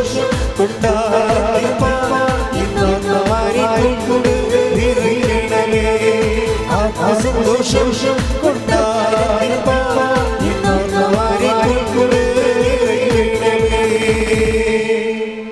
പരിശുദ്ധ പരമദിവ്യകാരുണ്യത്തിന് ആരാധനയും സ്തുതിയും പുകഴ്ചയും ഉണ്ടായിരിക്കട്ടെ. എൻ്റെ പ്രിയപ്പെട്ടവരെ, ഈ സന്തുഷ്ടി എന്ന് പറയുന്ന കൃപയുടെ ഇഫക്ട്സ് നമുക്ക് അവകാശമാക്കാൻ വേണ്ടിയുള്ള എളുപ്പ വഴി എന്താണെന്നറിയാമോ? അതിന് നിങ്ങൾ ഉടമ്പടി എടുത്തു കഴിയുമ്പോൾ ഇത് കർത്താവുമായിട്ട് അതിൻ്റെ കല്യാണം കഴിച്ച പോലുള്ള ബന്ധമാണ്. അല്ലെങ്കിൽ കർത്താവുമായിട്ട് ഈ ഭൂമിയിൽ ഏറ്റവും സാധ്യമായ ഒരു റിലേഷനിലേക്ക് വരികയാണ്. നിങ്ങൾ എന്തിനാണ് ഉടമ്പടി എടുക്കുന്നത്? അപ്പോൾ ഫസ്റ്റ് പ്രയോറിറ്റി എന്തിനാണ്? ദൈവത്തെ സ്നേഹിക്കാൻ, സ്നേഹത്തിൽ വളരാൻ. സിമ്പിളല്ലേ? അല്ല ജോലി കിട്ടാനാണ്, വീട് വെക്കാനാണ്, ഭർത്താവിൻ്റെ കുടിമാറാണെന്ന്. You should not talk. This is not our subject. അത് നമ്മുടെ സബ്ജക്റ്റേ അല്ല. അത് ആരുടെ സബ്ജക്റ്റാണത്? കർത്താവിൻ്റെ സബ്ജക്റ്റാണ്. നിങ്ങൾ ഉടമ്പടി വെച്ച വിഷയങ്ങൾ ഇനി നമ്മുടെ സബ്ജക്റ്റ് അല്ല. ആരുടെ സബ്ജക്റ്റാണത്? കർത്താവിൻ്റെ സബ്ജക്റ്റാണ്. എൻ്റെ മക്കൾക്ക് ജോലി കിട്ടണത്, നിൻ്റെ മകൻ ജയിലിലാണെങ്കിൽ അവനെ ഇറക്കിക്കൊണ്ട് പോകണമല്ല നമ്മുടെ സബ്ജക്റ്റ് അല്ല. ഇനി ഉടമ്പടി ആയിക്കഴിഞ്ഞാൽ അത് ഫുൾ ആൻഡ് ഫുൾ കർത്താവിൻ്റെ സബ്ജക്റ്റാണ്. നിങ്ങൾ അതിനെക്കുറിച്ച് വേവലാതെ ഇത് ഇവിടെ എഴുതിയിട്ടും തലയിൽ അത് ചുവന്നു നടക്കരുത്. മറിച്ച് നമ്മുടെ സബ്ജക്റ്റ് എന്താണ്? എന്തിനാണ് ഉടമ്പടി ചെയ്യുന്നത് പറയുമ്പോൾ നിങ്ങൾ പറയും അത് ജോലിയില്ലല്ലോ അതുകൊണ്ടാണ് ഉടമ്പടി ചെയ്തത്. അങ്ങനെ പറയരുത്. നിങ്ങളുടെ നാട്ടിൽ നിങ്ങളോട് ചോദിക്കുകയെ എന്തിനാണ് ഉടമ്പടി ചെയ്തത്? അല്ലേ പുള്ളിക്കാരൻ വെള്ളത്തിൽ ഇപ്പോൾ കുളിക്കല്ലേ, ജീവിതം പൊറുതി പൊട്ടിയിട്ടാണ് ഉടമ്പടി ചെയ്യുക. അങ്ങനെ പറയരുത്. നിങ്ങളെന്താ പറയേണ്ടത്? എന്തിനാണ് ഉടമ്പടി ചെയ്തത്? ദൈവത്തെ സ്നേഹിക്കാൻ, സ്നേഹത്തിൽ നിലനിൽക്കാൻ. ദൈവത്തെ സ്നേഹിക്കാൻ നമുക്ക് പറ്റും. അതൊരു ടെമ്പററി അറേഞ്ച്മെൻറ്റാണ്. പക്ഷെ അത് എപ്പോഴും അതിങ്ങനെ ദൈവം അത് പരിഗണിക്കത്തില്ല. നമ്മുടെ ഒരു സ്നേഹത്തിൻ്റെ ഒരു കുഴപ്പമെന്ന് വെച്ച് കഴിഞ്ഞാൽ, നിങ്ങൾ ദൈവത്തെ സ്നേഹിക്കുന്നുണ്ട്, പക്ഷെ ദൈവം അത് രജിസ്റ്റർ ചെയ്യുന്നില്ല. അതിൻ്റെ കാരണം വെച്ച് കഴിഞ്ഞാൽ, എൻ്റെ ഒരു കുഴപ്പമുള്ളതെന്ന് വെച്ചാൽ, സ്നേഹത്തിൽ നിലനിൽക്കുക എന്നുള്ള ഒരു പ്രോസസ്സുണ്ട്. അത് ദൈവത്തിന് നിലനിൽക്കത്തില്ല എന്ന് തോന്നിക്കഴിഞ്ഞാൽ പിന്നെ ദൈവം അത് രജിസ്റ്റർ ചെയ്യത്തില്ല. അതൊരു അപകടമാണ്. പലർക്കും വരുന്നൊരു അപകടമാണ്. കർത്താവ് പറഞ്ഞിരിക്കുന്ന ഒരു നോട്ടാണത്. നിങ്ങൾ എൻ്റെ സ്നേഹത്തിൽ take the word of God. സ്തുതിക്കട്ടെ. ഹല്ലേലൂയ, ഹല്ലേലൂയ, യേശുവേ നന്ദി. ഹല്ലേലൂയ, യോഹന്നാൻ 15:9. അതാ ഭയങ്കരമായ വാക്കാണിത്. എന്താണ്? യോഹന്നാൻ 15:9 വായിച്ചേ.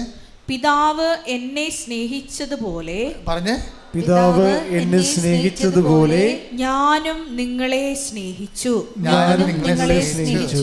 നിങ്ങൾ എൻ്റെ സ്നേഹത്തിൽ നിലനിൽക്കുവിൻ. നിങ്ങൾ എൻ്റെ സ്നേഹത്തിൽ നിലനിൽക്കുവിൻ. ഇതാണ് ഡേഞ്ചറസ് പോയിന്റ്. ഇവിടുത്തെ നിങ്ങൾ മെഡിസിൻ ചെയ്യേണ്ടത് ഇവിടെയാണ്. മെഡിസിൻ എടുക്കേണ്ടത് ഇവിടെയാണ്. സ്നേഹിക്കുന്നതിന് നമുക്ക് പ്രശ്നങ്ങളൊന്നുമില്ല. പക്ഷെ ദൈവം ആ സ്നേഹം റെക്കോർഡ് ചെയ്യുന്നില്ല. ഇതിൻ്റെ കളികൾ അറിഞ്ഞാൽ മാത്രമേ നമുക്ക് നല്ല ഗെയിൻ ചെയ്യാൻ പറ്റത്തുള്ളൂ.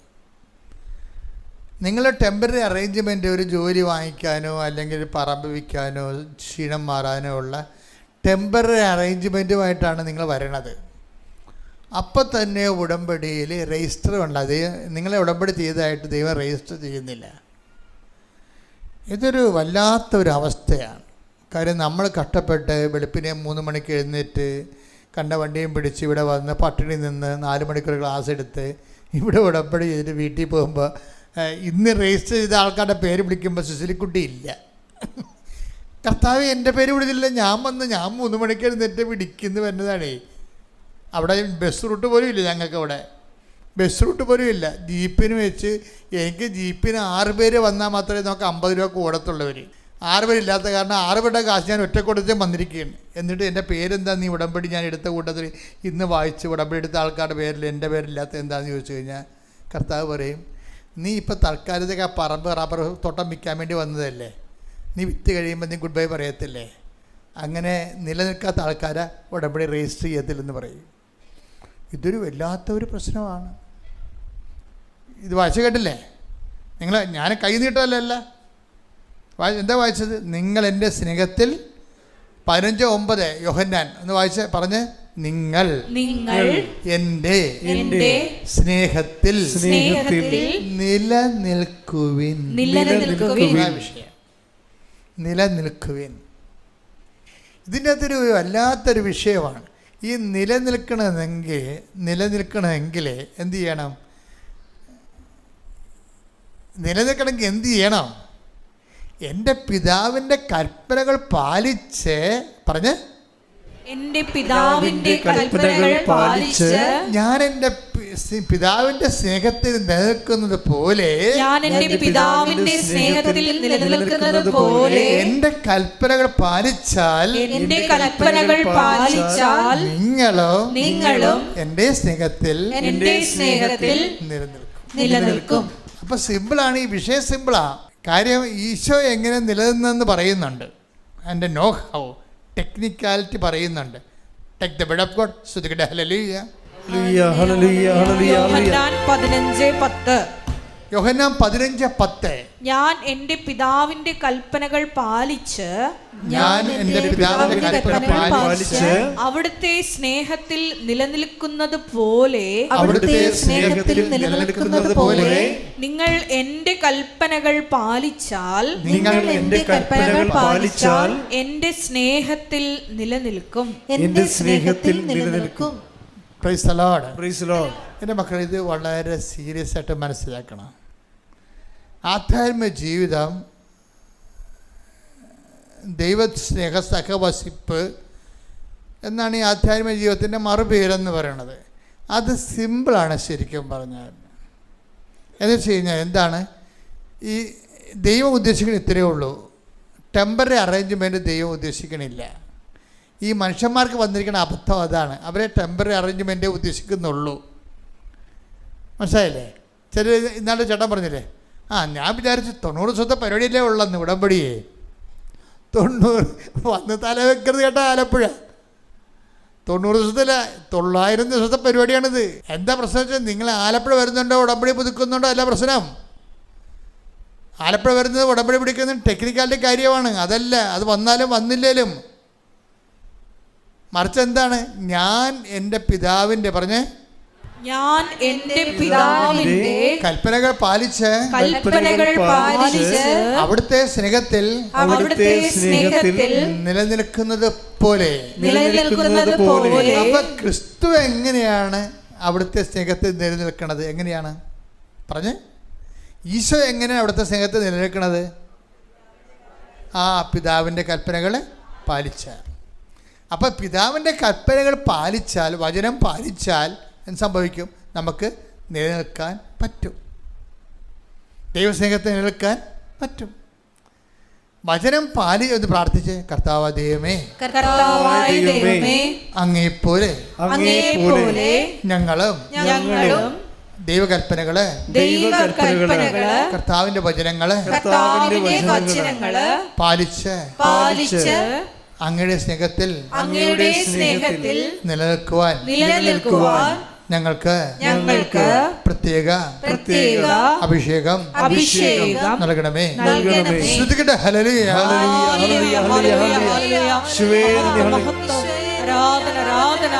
ദൈവപിതാവേ നന്ദി, ദൈവപിതാവേ മഹത്വം, ദൈവപിതാവേ ആരാധന. ഹല്ലേലൂയ, ഹല്ലേലൂയ, ഹല്ലേലൂയ. മഹത്വം, മഹത്വം, ആരാധന, ആരാധന. ഹല്ലേലൂയ, ഹല്ലേലൂയ, ഹല്ലേലൂയ, ഹല്ലേലൂയ, ഹല്ലേലൂയ, ഹല്ലേലൂയ.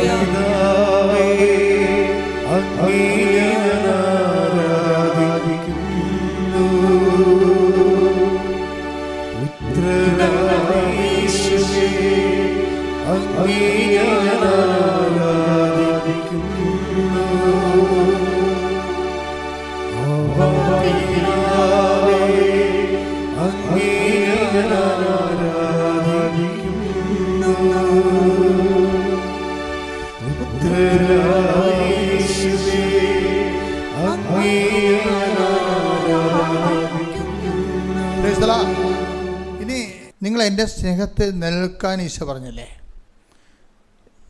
എങ്ങനെയാണ് നമ്മൾ നിലനിൽക്കുന്നത്? ഞാൻ എൻ്റെ പിതാവിൻ്റെ കൽപ്പനകൾ പാലിച്ച് അവരുടെ സ്നേഹത്തിൽ നിലനിൽക്കുന്ന പോലെ എൻ്റെ കൽപ്പനകൾ പാലിച്ചാൽ നിങ്ങളും എൻ്റെ സ്നേഹത്തിൽ നിലനിൽക്കും. പക്ഷേ അവിടെ പ്രശ്നം വെച്ചാൽ എങ്ങനെയാണ് കൽപ്പനകൾ പാലിക്കണത്? കൽപ്പനകളല്ല പ്രശ്നം ഇവിടെ. നിങ്ങൾ സാങ്കേതികമായിട്ട് കുറേ കൽപ്പന പാലിച്ചാൽ പറ്റത്തില്ല.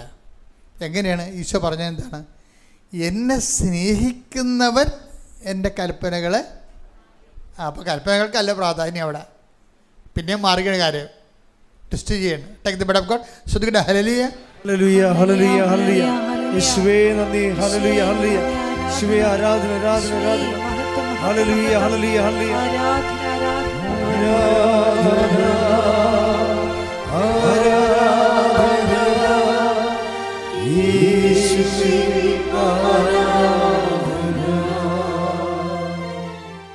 യോഹന്നാൻ 14:23 യേശു പ്രതിവചിച്ചു, എന്നെ സ്നേഹിക്കുന്നവൻ എന്റെ വചനം പാലിക്കും. അപ്പോൾ എന്റെ പിതാവ് അവനെ സ്നേഹിക്കുകയും ഞങ്ങൾ അവന്റെ അടുത്തു വന്ന് അവനിൽ വാസമുറപ്പിക്കുകയും ചെയ്യും. വിഷയം ഇപ്പൊ ക്ലിയർ ആയില്ലേ? എന്നെ സ്നേഹിക്കുന്നവൻ എൻ്റെ കൽപ്പനകൾ പാലിക്കും. അപ്പോൾ എന്തിനാണ് ഉടമ്പടി എടുക്കണേ? എന്നെ സ്നേഹിക്കുന്നവൻ എൻ്റെ കൽപ്പനകൾ പാലിക്കും. 14:23. അപ്പോൾ എന്തിനാണ് ഉടമ്പടി എടുക്കണേ? സ്വരത്തിൽ പറ. ദൈവത്തെ കൽപ്പന പാലിക്കാനല്ലല്ലോ. അതാ വിഷയം. കൽപ്പന പാലിക്കുന്നതിലൂടെ ദൈവത്തിൻ്റെ മനസ്സിന് ഇണങ്ങിയ രീതി ജീവിക്കുകയാണ് നമ്മൾ ചെയ്യണത്. പക്ഷേ അതിൻ്റെ ഉടമ്പടിയുടെ ഉദ്ദേശം എന്താണ്? ദൈവത്തെ സ്നേഹിക്കുകയാണ്. ദൈവത്തെ സ്നേഹിക്കണത് വസ്തുസ്നേഹമാണോ വിഷയസ്നേഹമാണോ എന്നറിയുകയാണെങ്കിൽ, ഇപ്പം നമ്മൾ പലപ്പോഴും കാണിച്ചു കൂട്ടിയിരിക്കണത് എന്താ പറയുക, പശ്ചാത്താപം എവിടുന്നാണ് വേണ്ടതെന്നറിയാമോ? പശ്ചാത്താപം വേണ്ട സ്ഥലങ്ങൾ പറയുകയാണെന്ന്. പശ്ചാത്തപിക്കണമെന്ന് പറഞ്ഞിട്ട് കാര്യമില്ല. നിങ്ങൾ എവിടെ നിന്നാണ് വീണ് പോയതെന്ന് ശ്രദ്ധിക്കാൻ പറയും. വചനം അവസാനിക്കുമ്പോൾ പറഞ്ഞത് എന്താണെന്ന് അറിയാവോ? നിങ്ങൾ take the word of God, നിങ്ങൾ എവിടെ നിന്നാണ് വീണ് പോയതെന്ന് കേൾക്കുവിൻ, നോക്കുവിൻ. വെളിപാട് 2:5. വെളിപാട് 2:5.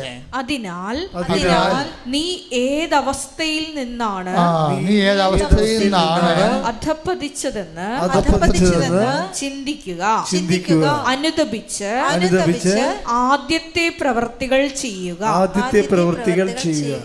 അല്ലെങ്കിൽ ഞാൻ നിന്റെ അടുത്ത് വരികയും നിന്റെ ദീപപീഠം അതിന്റെ സ്ഥലത്ത് നിന്ന് നീക്കിക്കളയുകയും ചെയ്യും. ദീപപീഠം എന്ന് പറയുന്നത് എന്താണ്? വിശ്വാസമാണ്.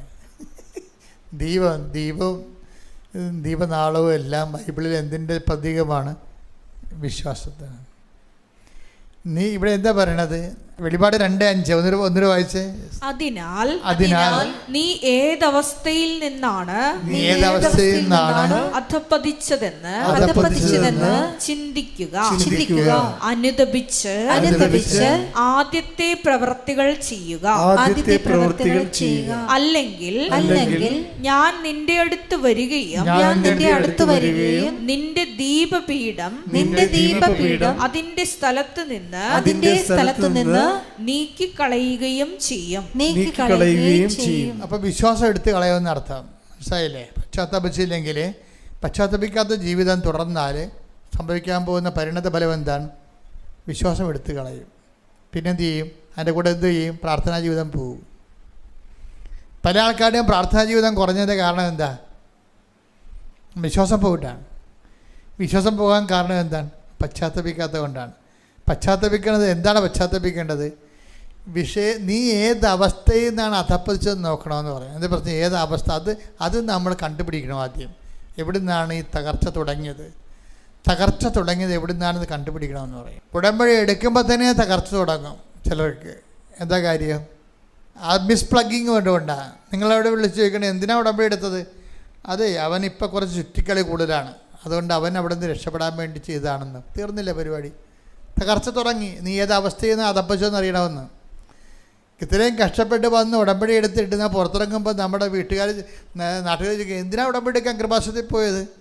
അതെ, ആ വസ്തു വിൽക്കാൻ. വസ്തുവിന് വഴിയൊന്നുമില്ല. വഴിയില്ലാത്ത വസ്തു കണ്ടവൻ്റെ പെട്ടെന്ന് കെട്ടിവെക്കാൻ വേണ്ടി വന്നിരിക്കുകയാണ് പാർട്ടി. മനസ്സിലായില്ലേ? നിങ്ങൾക്ക് വഴിയില്ലാത്ത വസ്തുവിന് കർത്താവ് വഴി ഉണ്ടാക്കി തരും. അത് മറ്റുള്ള അറിയിക്കാതെ അവൻ്റെ പെടയ്ക്ക് വേണ്ടി കെട്ടിവെക്കേണ്ട കാര്യമില്ല. അപ്പം നീ ഏത് അവസ്ഥയിൽ നിന്നാണ് അധപ്പതിച്ചതെന്ന് നീ ചിന്തിക്കണം. നിന്നോട് ചോദിക്കണം, എന്തിനാണ് ഉടമ്പടി എടുത്തത്? ജോലിക്ക് വേണ്ടിയാണ് ഉടമ്പടി എടുത്തത്. ഞാൻ 3 പ്രാവശ്യം ടെസ്റ്റ് ചെയ്ത് 3 തോറ്റ്. പോയിട്ട് എഴുതി ഞാൻ മടുത്ത്. ഇനിയിപ്പോൾ ഞാനങ്ങോട്ട് MOH എഴുതാവാൻ നോക്കുകയാണ്. ഞാൻ ഉടമ്പടി എടുത്തിട്ടുണ്ട്. അവിടെ MOH ആണ് OET ആണ് എന്ന് ഞാൻ പറയുന്നില്ല. ഞാൻ വിദേശത്ത് ജോലിയൊന്നും എഴുതിയിട്ടുള്ളൂ. അപ്പോൾ ദൈവമാണ് തീരുമാനിക്കേണ്ടത്. ദൈവമാണ് തീരുമാനിക്കേണ്ടത്. OET ആണ് MOH ആണെന്ന് ദൈവം തീരുമാനിക്കണം. അപ്പോൾ നീ എന്തിനാണ് ഉടമ്പടി എടുത്തത്? ഞാൻ OET 3 പ്രാവശ്യം എഴുതി, ഇനി MOH എഴുതണം, IELTS എഴുതണമെന്ന് അറിയാൻ വേണ്ടിയാണ് ഉടമ്പടി എടുത്തിരിക്കുന്നത്. ഇതൊന്നും അല്ല ഉടമ്പടിയുടെ ഇഷ്ടം. എന്തിനാണ് ഉടമ്പടി എടുത്തിരിക്കുന്നത്? കർത്താവിനെ സ്നേഹിക്കാൻ. അതാണ് ഉത്തരം. ബാക്കിയുള്ളത് നമ്മുടെ വിഷയമല്ല. എന്തിനാണ് ഉടമ്പടി എടുത്തത്?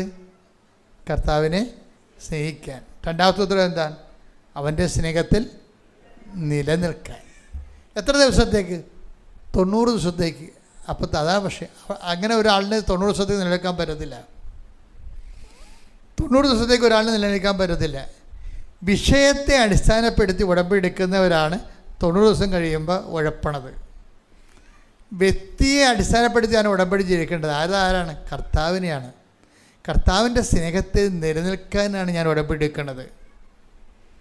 ആ ഒരു ബോധം ഉണ്ടെങ്കിൽ പെട്ടെന്ന് കത്തും. അല്ലെങ്കിൽ കത്തത്തില്ല, നനഞ്ഞിരിക്കും. ഏറ്റവും വലിയ പ്രോബ്ലം എന്ന് വെച്ച് കഴിഞ്ഞാൽ, ഇപ്പം ചില ആൾക്കാർക്കൊരു കുഴപ്പമുണ്ട്.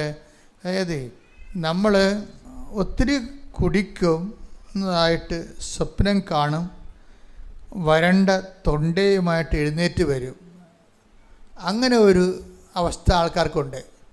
Take the bed of God. ശ്രുതിക്കട്ടെ ഹല്ലേലൂയ. ഹല്ലേലൂയ ഹല്ലേലൂയ യേശുവേ നന്ദി ഹല്ലേലൂയ ഹല്ലേലൂയ. യെശയ്യാ 29:8 യെശയ്യാ 29:8 സിയോൻ പർവ്വതത്തിനെതിരെ യുദ്ധം ചെയ്യുന്ന ശത്രു സമൂഹം ഭക്ഷിക്കുന്നതായി സ്വപ്നം കണ്ടിട്ട്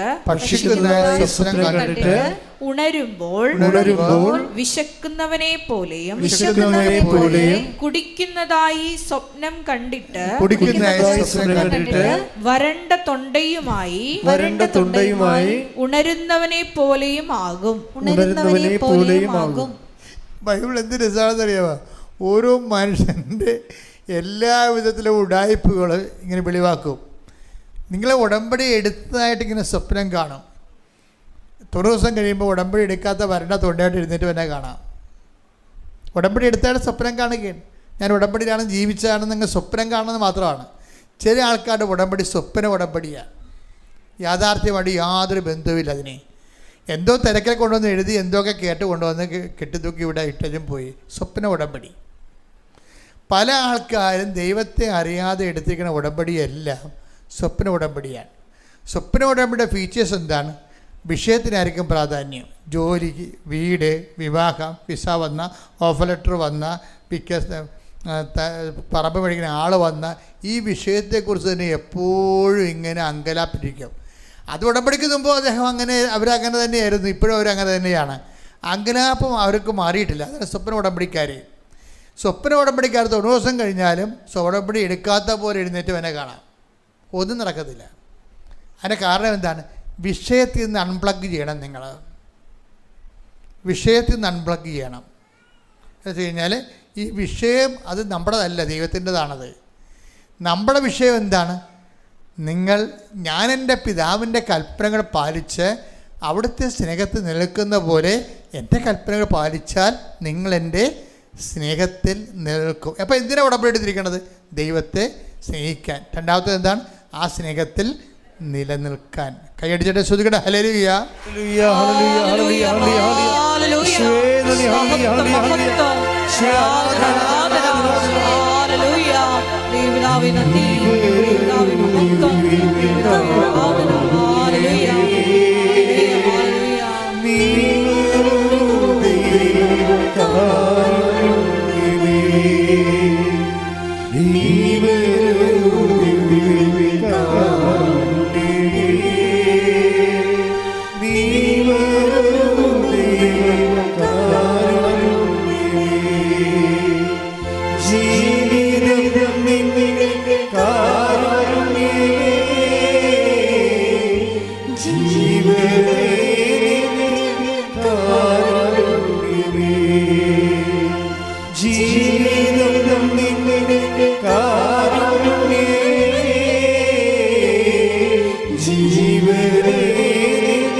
പരമദിവ്യകാരുണ്യത്തിന് നേരവും ആരാധനയും സ്തുതിയും പുകഴ്ചയും ഉണ്ടായിരിക്കട്ടെ.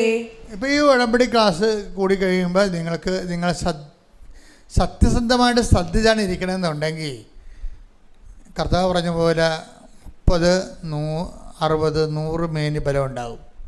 എന്താ കാര്യം വെച്ച് കഴിഞ്ഞാൽ കറക്റ്റ് കോർട്ട് ദി പോയിന്റിലൂടെയാണ് ഉടമ്പടി സഞ്ചരിച്ചുകൊണ്ടിരിക്കുന്നത്.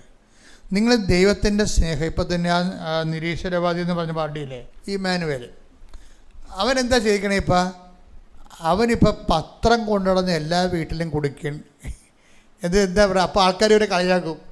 ഈ വീട്ടിലൊക്കെ പോയി നിരീശ്വരവാദിയായിട്ട് പ്രസംഗിച്ച പാർട്ടിയാണ്. അതേ നാണയത്തിൽ തന്നെ ഇവിടെ വചനം പറഞ്ഞില്ലേ, നിങ്ങൾ എവിടെ നിന്നാണ് വീണ് പോയതെന്ന് ചിന്തിക്കുവേൻ. എന്നിട്ടെന്താ പറയുക? അതേ പ്രവർത്തികൾ ചെയ്യാൻ പറഞ്ഞിരിക്കുകയാണ്. Take the bread of food again. ശ്രുതിക്കട്ടെ ഹല്ലേലൂയ. വെളിപാട് 2:5. അതിനാൽ നീ ഏതവസ്ഥയിൽ നിന്നാണ് അധപ്പതിച്ചതെന്ന് ചിന്തിക്കുക. അനുദപിച്ച് ആദ്യത്തെ പ്രവൃത്തികൾ ചെയ്യുക. അല്ലെങ്കിൽ ഞാൻ നിന്റെ അടുത്ത് വരികയും നിന്റെ ദീപപീഠം അതിന്റെ സ്ഥലത്ത് നിന്ന് നീക്കിക്കളയുകയും ചെയ്യും. അപ്പോൾ വിശ്വാസം പോയെന്ന് പറഞ്ഞാൽ, ഇപ്പം എനിക്ക് മുമ്പത്തോളം വിശ്വാസം തോന്നണില്ലെന്നൊക്കെ പറഞ്ഞാൽ ആരും കളഞ്ഞതല്ല, ദൈവം എടുത്ത് മാറ്റിയതാണ്. കാര്യം നീ വിശ്വസിച്ചിട്ട് ദൈവത്തിന് കഞ്ഞി വെക്കേണ്ട കാര്യമില്ലെന്ന്. സിമ്പിളല്ലേ? ഞാൻ നിൻ്റെ ദീപപീഠം എടുത്ത് മാറ്റുമെന്ന്, നിൻ്റെ വിശ്വാസം എടുത്ത് മാറ്റുമെന്ന്. ആർക്കെങ്കിലും വിശ്വാസം കുറവാണെങ്കിൽ നിങ്ങൾ കളഞ്ഞു പോയ സ്ഥലം നോക്കിയെടുക്കേണ്ട കാര്യമില്ല. കർത്താവിൻ്റെ കൈകളിലേക്ക് നോക്കിയാൽ മതി. എന്ത് ചെയ്യണം? നീ അതേ പ്രവൃത്തി ചെയ്യാൻ. എവിടെ നിന്നാണ് വീണ് പോയത്? ഇപ്പം അയാൾ ഇമ്മാനുവൽ എന്താ ചെയ്യണത്? അവൻ നിരീശ്വരവാദിയായി കൊട്ടിഘോഷിച്ച സ്ഥലങ്ങളിലും വീടുകളിലും വ്യക്തികളിലും തന്നെ തിരിച്ച് ഈശ്വരവിശ്വാസത്തിൻ്റെ പ്രതിപ്രവർത്തനങ്ങൾ ചെയ്യാൻ. അതാണ് അതേ പ്രവൃത്തി എന്ന് പറയണത്. അതേ പ്രവൃത്തി അതേ. അപ്പം നമുക്ക് എപ്പോഴെങ്കിലും ഒരു തെറ്റ് സംഭവിച്ചാൽ, പ്രാർത്ഥനയിൽ തെറ്റ് സംഭവിച്ചാൽ, പ്രവർത്തനങ്ങൾ തെറ്റ് ചെയ്താൽ, പിന്നെ എന്താണ്? വേറെ പ്രവർത്തനങ്ങൾ ചെയ്തല്ല അതിലേക്ക് വരണത്. അതേ പ്രവർത്തനങ്ങൾ ചെയ്ത് തന്നെയാണ് വരാൻ പറ്റത്തുള്ളൂ. പറഞ്ഞ മനസ്സിലായില്ലേ? അപ്പോൾ അതായത് എപ്പോഴും നമ്മൾ ശ്രദ്ധിക്കേണ്ടത്, നമ്മൾ ഒരു തെറ്റ് ചെയ്താൽ അതേ പ്രവർത്തനങ്ങൾ തന്നെയാണ് ചെയ്യും. ഇപ്പം നീ നിൻ്റെ ഭർത്താവിൽ നിന്ന് അകന്ന് വീട്ടിൽ വന്ന് താമസിക്കുക, നീ ഉദ്ദേശിക്കണത് എന്തായിരിക്കും? അമ്മയെ ഒരു പാഠം പഠിപ്പിക്കുക, അതായിരിക്കും നീ ഉദ്ദേശിക്കണത്.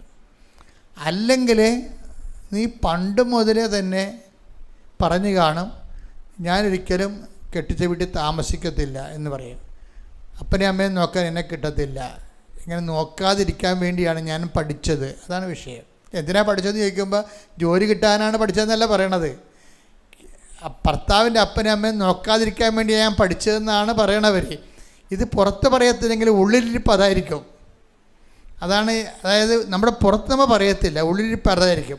ഇതിനകത്ത് വരുന്നൊരു വിഷയം എന്ന് വെച്ച് കഴിഞ്ഞാൽ, വിഷയമൊന്നുമില്ല, നീ ജയിക്കും. നീ എത്ര വയസ്സ് വരെ ജയിക്കുമെന്നറിയാവോ? മേ ബി 60 വയസ്സ് വരെ ജയിക്കും. നിനക്ക് പോകാം, സ്വിറ്റ്സർലൻഡിൽ പോകാം, അവിടെ പോയി പ്രസവിക്കാം, കുഴപ്പമില്ല, അവിടുത്തെ പൗരത്വം എടുക്കാം. പക്ഷേ 60 വയസ്സാകുമ്പോൾ ജീവിതം കൊട്ടിക്കലാശമാകത്തില്ലേ?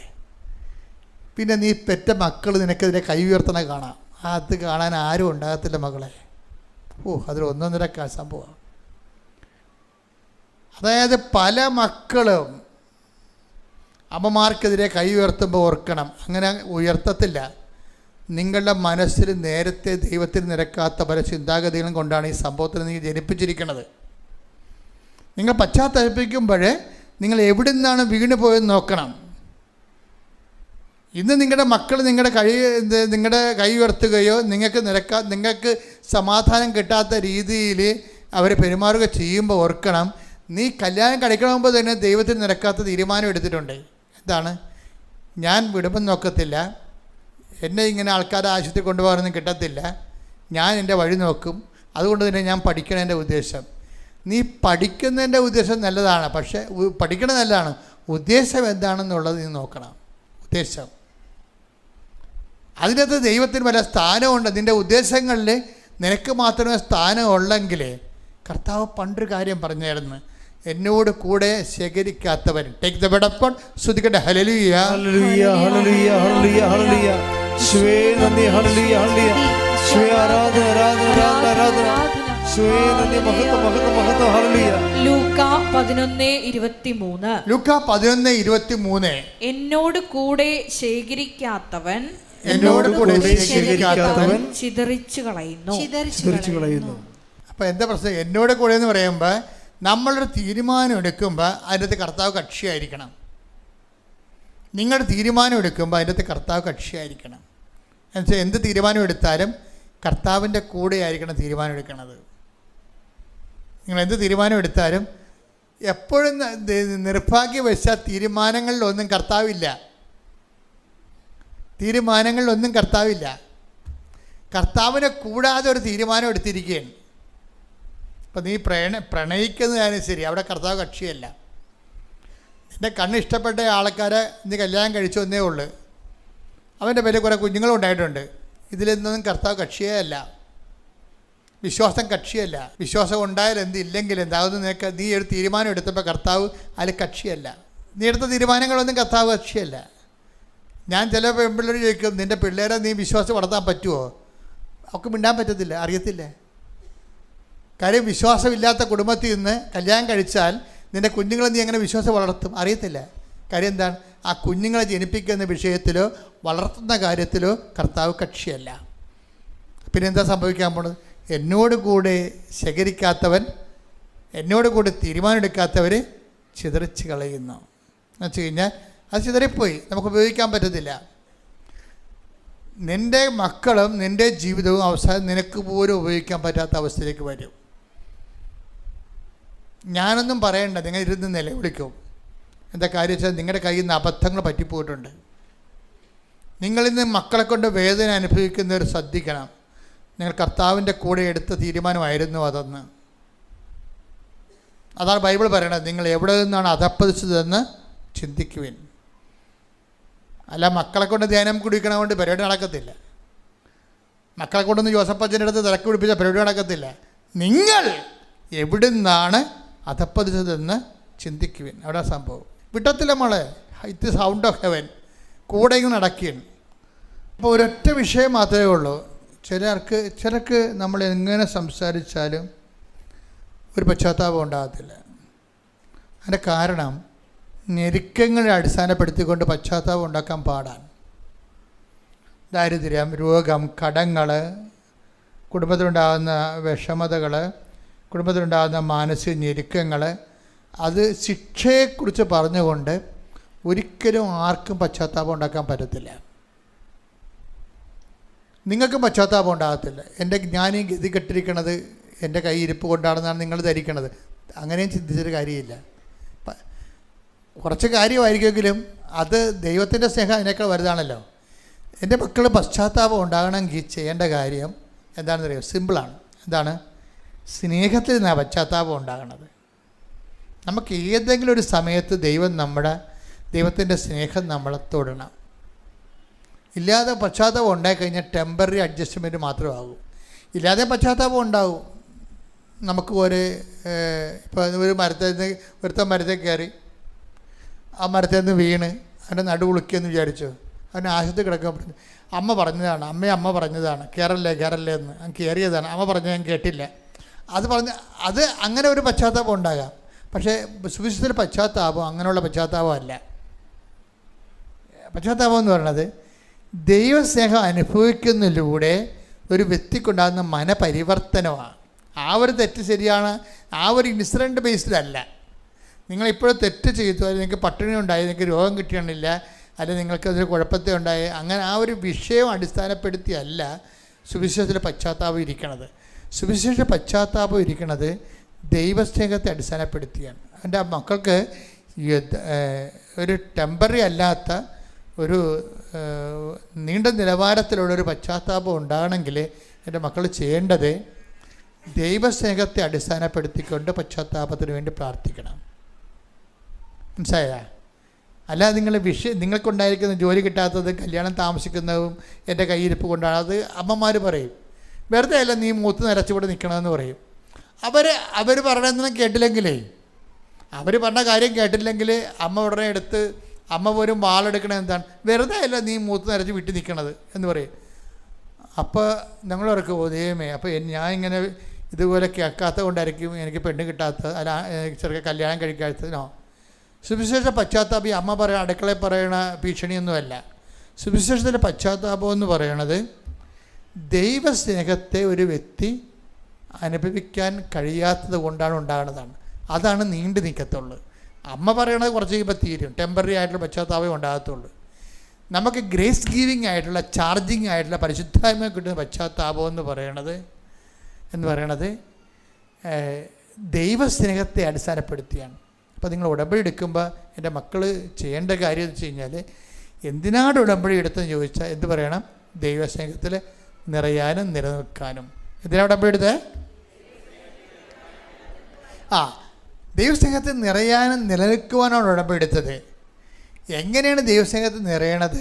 അപ്പം നിങ്ങൾക്ക് ദൈവസ്നേഹം അനുഭവിക്കാൻ പറ്റിയിട്ടില്ലെങ്കിൽ, ഇപ്പം ഞങ്ങളൊക്കെ എന്തുമാത്രം പറഞ്ഞാലും, ഇപ്പം നിങ്ങൾ പ്രാരംഭ ധ്യാനം, വളർച്ച ധ്യാനം, പ്രാർത്ഥന, ആന്തരിക സൗഖ്യ ധ്യാനം, പ്രാർത്ഥന അനുഭവ ധ്യാനം, ഈ സംഭവങ്ങളെല്ലാം കഴിഞ്ഞാലും ചില ആൾക്കാർക്ക് ദൈവസ്നേഹം അനുഭവിക്കാൻ പറ്റത്തില്ല. അപ്പോൾ നിങ്ങൾ പറയും, അവർ പറയും അത് വിഷമസ്മരണകളാണ്, മുറിവേറ്റ ചിന്തകളാണ്, വേദനിപ്പിക്കുന്ന ഓർമ്മകളാണ്. അങ്ങനെയൊന്നുമല്ല, അതൊന്നുമില്ല. അത് സൈക്കോളജിക്കാർ പറയണതാണ്. യഥാർത്ഥ കാര്യം, ദൈവത്തിന് നിന്നിൽ ദൈവസ്നേഹം ഇംപ്ലാന്റ് ചെയ്യാൻ കഴിഞ്ഞിട്ടില്ല.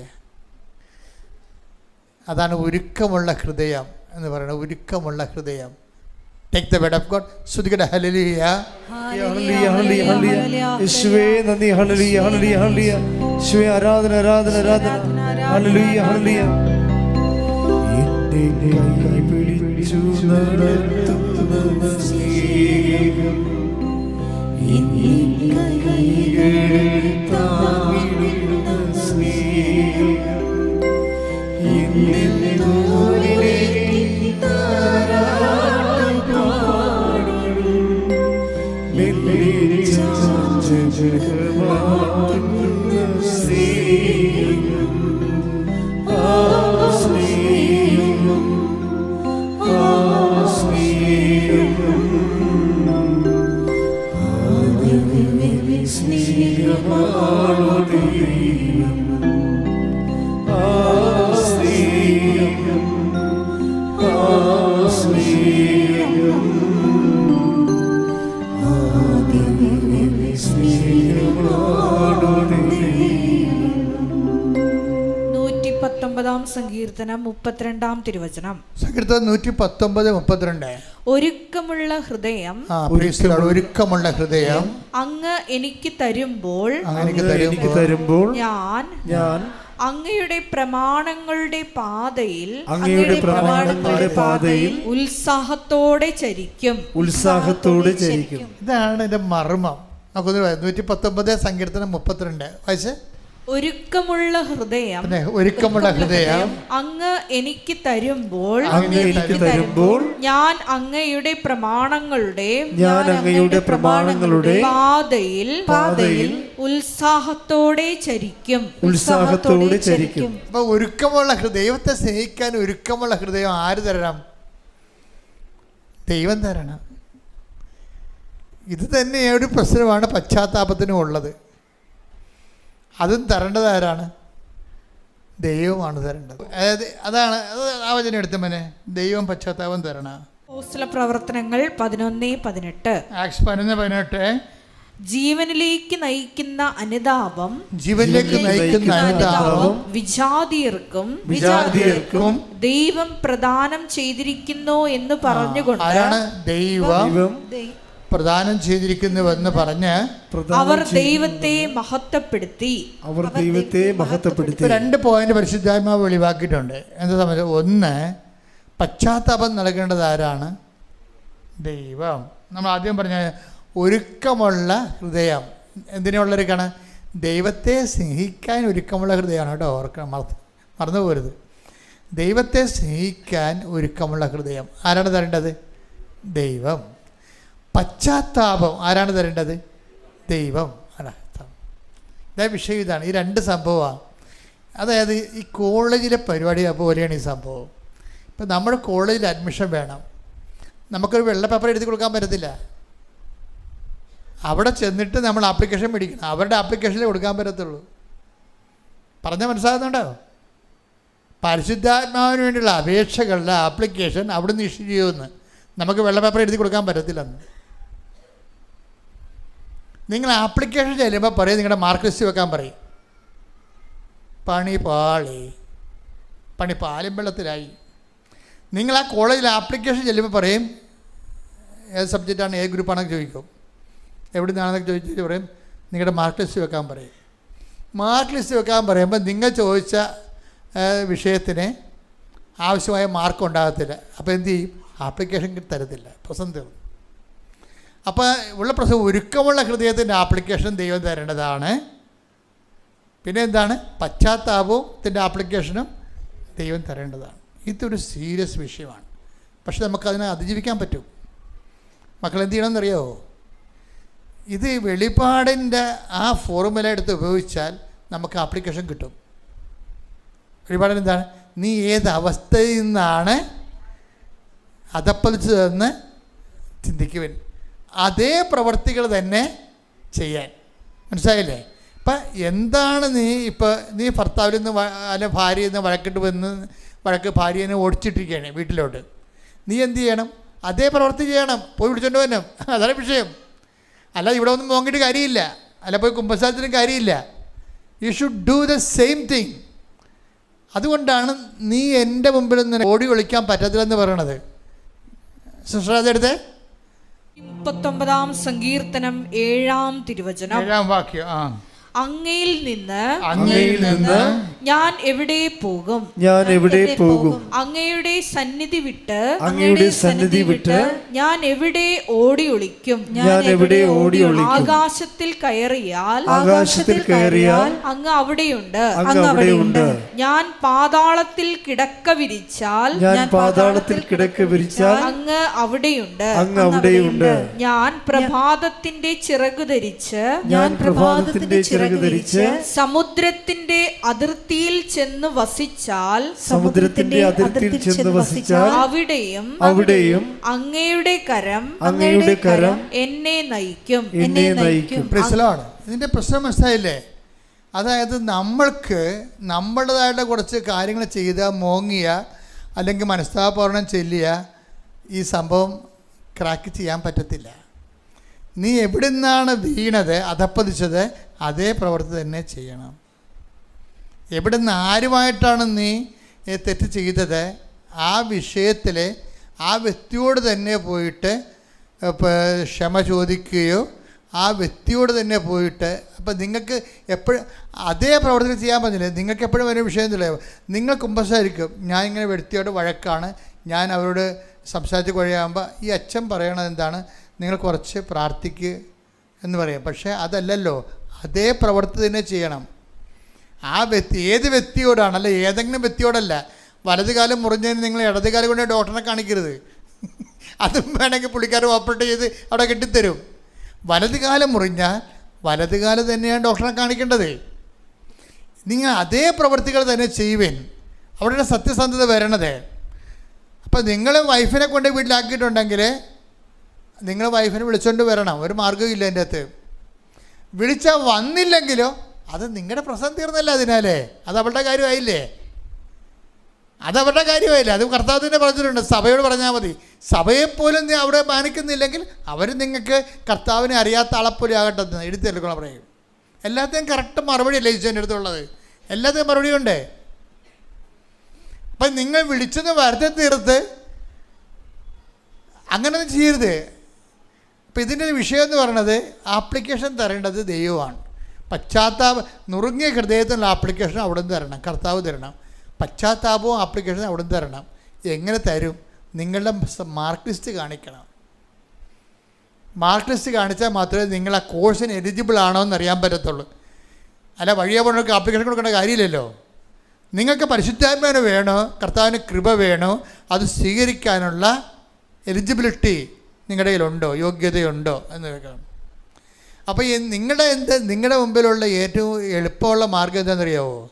എൻ്റെ മക്കളെ, വളരെ എളുപ്പമാണിത്. എന്ന് വെച്ച് കഴിഞ്ഞാൽ എൻ്റെ സഹോദരങ്ങളെ ഉടമ്പടി ചെയ്യുമ്പോൾ നിങ്ങൾ ചെയ്യുന്ന ഉപവിപ്രവർത്തനങ്ങളില്ലേ ഇല്ലേ?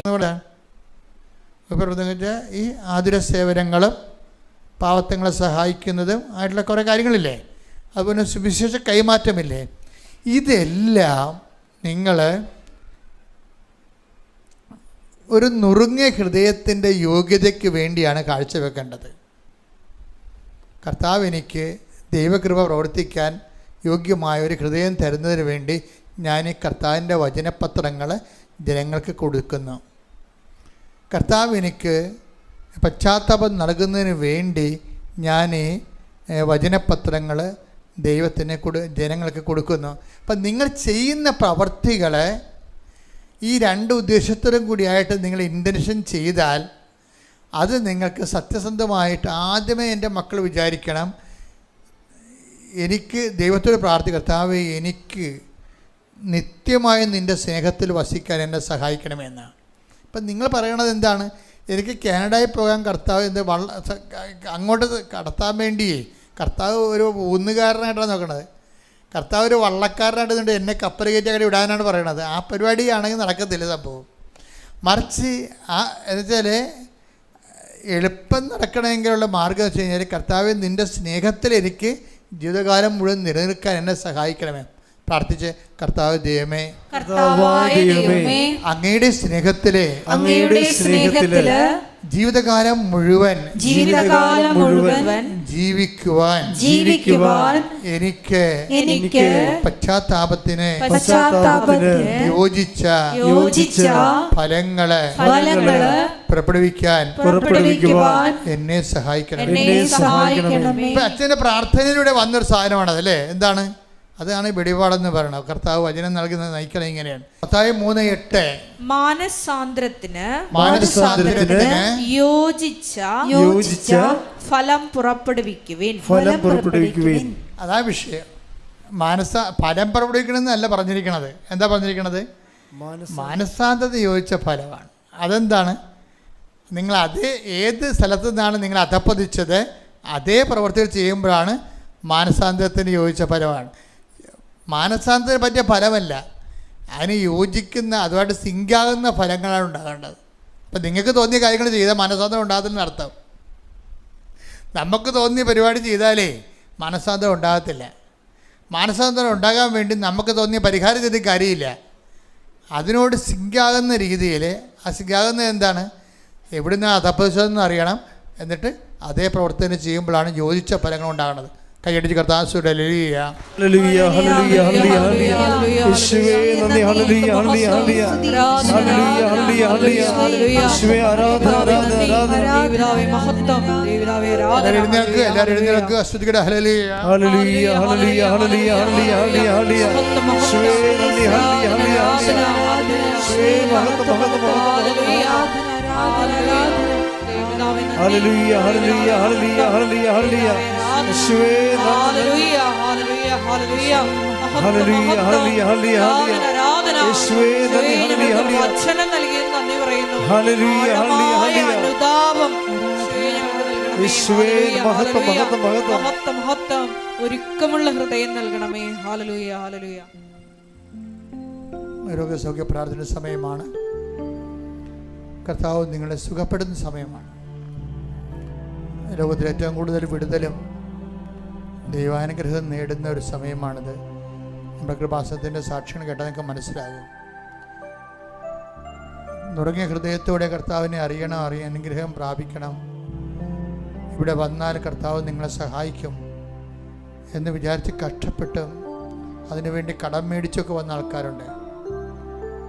ഒരു കുഞ്ഞിനെ പോലും കർത്താവ് വെറുതെ വിടത്തില്ല. കർത്താവിൻ്റെ വചനത്തിലുള്ള പ്രധാനപ്പെട്ട വാക്കാണ്, ഞാൻ വെറും കൈയോടെ അവരെ പറഞ്ഞു വിട്ടാൽ അവർ വഴി തളർന്ന് വീഴുമെന്ന്. അതുകൊണ്ട് നിങ്ങൾക്ക് മനസ്സിലാകാം, കർത്താവ് ഒരു കുഞ്ഞിനെ പോലും വെറും കൈയോടെ ഇവിടുന്ന് പറഞ്ഞു വിടത്തില്ല. കൈയടിക്കട്ടെ, സ്തുതിക്കട്ടെ. ഹല്ലേലൂയ ഹല്ലേലൂയ ഹല്ലേലൂയ ഹല്ലേലൂയ യേശുവേ മഹത്വം ആരാധന ഹല്ലേലൂയ ഹല്ലേലൂയ ഹല്ലേലൂയ മഹത്വം മഹത്വം ആരാധന ആരാധന ഹല്ലേലൂയ. നീതിയായവൻ പരിഹാര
അച്ഛൻ പ്രാർത്ഥിക്കുമ്പോൾ നിങ്ങൾ ശരീരത്തിൽ രോഗമുള്ളിടത്ത് കൈകൾ മാറ്റി മാറ്റി പ്രാർത്ഥിക്കണം. രണ്ടാമത്തത്, യഥാർത്ഥ രോഗി ഇവിടെ വന്നിട്ടുണ്ടെന്ന് വിചാരിച്ചു, ഒരു കിടക്കയിലാണ്, ICUവിലാണെന്ന് വിചാരിച്ചു, അവർക്ക് എന്താണ് രോഗമെന്ന് നിങ്ങൾക്കറിയാം. അപ്പോഴും കൃപാസ്ഥാനത്താരെ ജീവനോടെ പ്രത്യക്ഷപ്പെട്ട മാതാവിൻ്റെ പ്രത്യക്ഷീകരണത്തിൻ്റെ സാക്ഷികളാകാൻ അവരെ സുഖപ്പെടുത്താൻ വേണ്ടി നിങ്ങൾക്ക് നിങ്ങളുടെ ശരീരഭാഗത്ത് കൈകളെ വെച്ചുകൊണ്ട് വിശ്വാസം പ്രഖ്യാപിക്കുന്നതാണ്. ശ്രുതിക്കട്ടെ, ശ്രുതിക്കട്ടെ. ഹല്ലേലൂയ. കർത്താവേ, നിന്റെ ഉന്നതമായ നാമത്തിന് സ്തോത്രം ചെയ്യുന്നു. കർത്താവേ, നിന്റെ വിശുദ്ധ പൗരോഹിത്യത്തെ മഹത്വപ്പെടുത്തണമേ. കർത്താവേ, സഭയിലുള്ള സാന്നിധ്യം പ്രകടമാക്കണമേ. കർത്താവേ, 39 വർഷം ഞാൻ അർപ്പിച്ച കുർബാനയുടെ യോഗ്യതയാൽ കർത്താവ് ഞങ്ങളുടെ തിരുസന്നിധി പ്രാർത്ഥിക്കുന്ന മക്കളുടെ മേൽ കർത്താവേ, നിന്റെ തിരുമുറിവാർന്ന വലതുകര ഈ നിമിഷം വെക്കണമെന്ന് പ്രാർത്ഥിക്കുന്നു. ജോലിയില്ലാത്തവർ, സാമ്പത്തിക തകർച്ച നേരിടുന്നവരെ, വീടില്ലാത്തവർ, വഴിയില്ലാത്തവർ, ഇൻ്റർവ്യൂ കഴിഞ്ഞ് ടെസ്റ്റ് കഴിഞ്ഞതിന് ശേഷം ജോലി കിട്ടാതെ വിഷമിക്കുന്നവർ, ഓഫർ ലെറ്റർ വന്നതിന് ശേഷം മെറ്റ് പ്രൊസീഡിങ്സ് ഇല്ലാത്തവർ, പരീക്ഷ എഴുതിയവർ, റിസൾട്ട് പ്രതീക്ഷിക്കുന്നവർ, ആ റിസൾട്ട് മോശമായി പോയവർ, റീടെസ്റ്റിന് കൊടുത്തിരിക്കുന്നവർ, റീവാലുവേഷന് കൊടുത്തിരിക്കുന്നവർ, കർത്താവെ, കടകമ്പോളം നടത്തുന്നവർ, കൂടുതൽ വ്യവസായങ്ങൾ നടത്തുന്നവർ, വ്യാപാര വിഷയങ്ങൾ നടത്തുന്നവർ, കസ്റ്റമേഴ്സ് ഇല്ലാത്ത ബിസിനസ്സുകാർ, എല്ലാ വിഷയങ്ങളും സമർപ്പിച്ച് പ്രാർത്ഥിക്കുന്നു. സാമ്പത്തികമായ വിഷമതകൾ അനുഭവിക്കുന്നവർ, ജപ്തി നടപടി നേടുന്നവർ, ഈശോ നിന്റെ തിരുമുറിവാർന്ന വലതുകരം, അനുഗ്രഹത്തിൻ്റെ അഭിഷേകരം ഓരോ മകൻ്റെ മേലും ഓരോ മകളുടെ മേലും വെക്കുന്ന മാർഗ തടസ്സങ്ങൾ, ജീവിത ദുരിതങ്ങൾ, ജീവിത തടസ്സങ്ങൾ യേശുവിന്റെ നാമത്തിൽ, പാപത്തിൽ പെട്ടുപോയവർ, പലതരത്തിലുള്ള കേസുകൾ അകപ്പെട്ടിരിക്കുന്നവർ, ജപ്തി നടപടി നേരിടുന്നവർ, ഈശോ വസ്തു വിൽക്കാനുള്ളവർ, ഇങ്ങനെ പലതരത്തിൽ കുടുങ്ങി പലതരത്തിൽ ജീവിതം കുരുങ്ങിപ്പോയവരെ യേശുവിൻ്റെ ഉന്നതമായ നാമത്തിൽ തൽക്കാലത്തെ കർത്താവെ പെട്ടുപോയവരെല്ലാം കർത്താവെ നീ വിടുവിക്കണേ പ്രാർത്ഥിക്കുന്നു. ഇതോടുകൂടി അവിടെ ആധ്യാത്മിക ജീവിതം പരിപക്വമാകുന്നതിന് വേണ്ടി, സുവിശേഷത്തിൻ്റെ ദൈവാനുഭവത്തിലൂടെ സാക്ഷികളായി മാറുന്നതിന് വേണ്ടി യേശു ക്രിസ്തുവിൻ്റെ ഉന്നതമായ നാമത്തിൽ നിന്നെ ആശീർവദിക്കുന്നു. ശ്രുതിക്കട്ടെ. ഹല്ലേലൂയ. ഹല്ലേലൂയ, ഹല്ലേലൂയ, ഹല്ലേലൂയ. യേശുവേ നന്ദി. ഹല്ലേലൂയ, ഹല്ലേലൂയ, ഹല്ലേലൂയ, ഹല്ലേലൂയ. യേശുവേ ആരാധന, ആരാധന. ഏറ്റെടുത്തുകൊണ്ട് നിങ്ങളുടെ നാമത്തെ ഈ ആരാധനയിലൂടെ വീണ്ടും വീണ്ടും മഹത്വപ്പെടുത്തണമേ.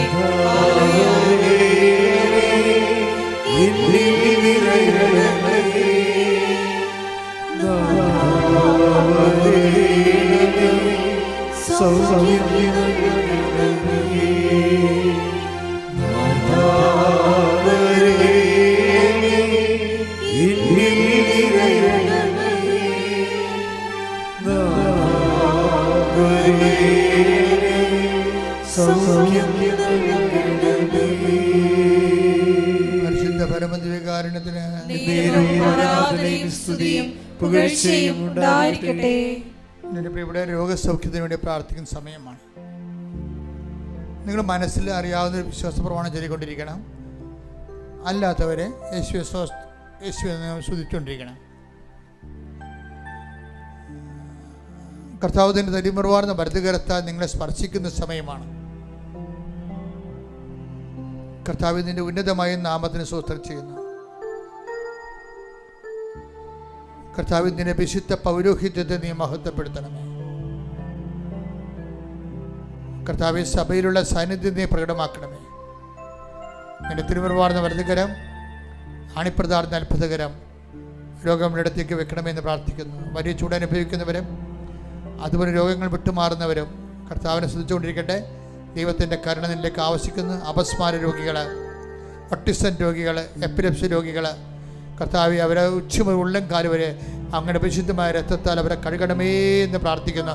സംസാരിക്കാത്ത കുഞ്ഞുങ്ങൾ, എഴുന്നേറ്റ് നടക്കാത്ത കുഞ്ഞുങ്ങളെ, കടന്നു കിടപ്പായ രോഗികൾ എല്ലാം കർത്താവ് അടിപ്പണ പോലെ വൈതാക്കാലം ഒരു ദൈവികമായ ശക്തി അവരിലേക്ക് ആവശ്യിക്കട്ടെ എന്ന് പ്രാർത്ഥിക്കുന്നു. കർത്താവെ മക്കളില്ലാത്തവരെ, വർഷങ്ങളായിട്ട് മക്കളില്ലാത്തവരെ അങ്ങ് സ്പർശിക്കണേ പ്രാർത്ഥിക്കുന്നു. ജനിതക തടസ്സങ്ങൾ യേശു ക്രിസ്തു നാമത്തെ മാറിപ്പോകൊണ്ടെന്ന് കൽപ്പിക്കുന്നു. ഭവനെ കർത്താവ് പലതരത്തിലുള്ള വേദന അനുഭവിക്കുന്നവർ, കണ്ണിന് കാഴ്ചക്കുറവുള്ളവർ, നെഞ്ചിന് വേദനയുള്ളവർ, ഹൃദയത്തിന് ശ്വാസകോശങ്ങൾക്കെല്ലാം തടസ്സങ്ങളുള്ളവർ, കർത്താവിന് വിശുദ്ധമായ രക്തത്താൽ ശ്വാസകോശങ്ങൾ കഴുകപ്പെടട്ടെ. ഹൃദയത്തിന് വാറുകൾ തടസ്സങ്ങൾ മാറട്ടെ.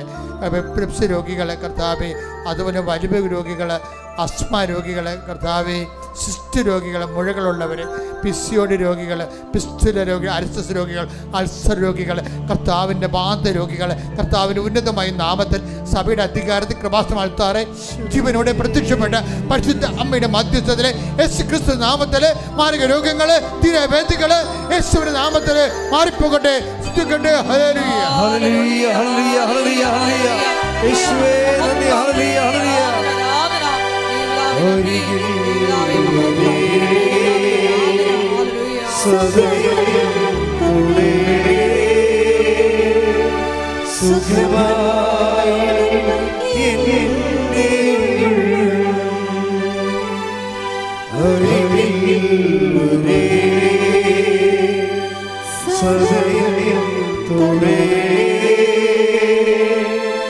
സുഖമായി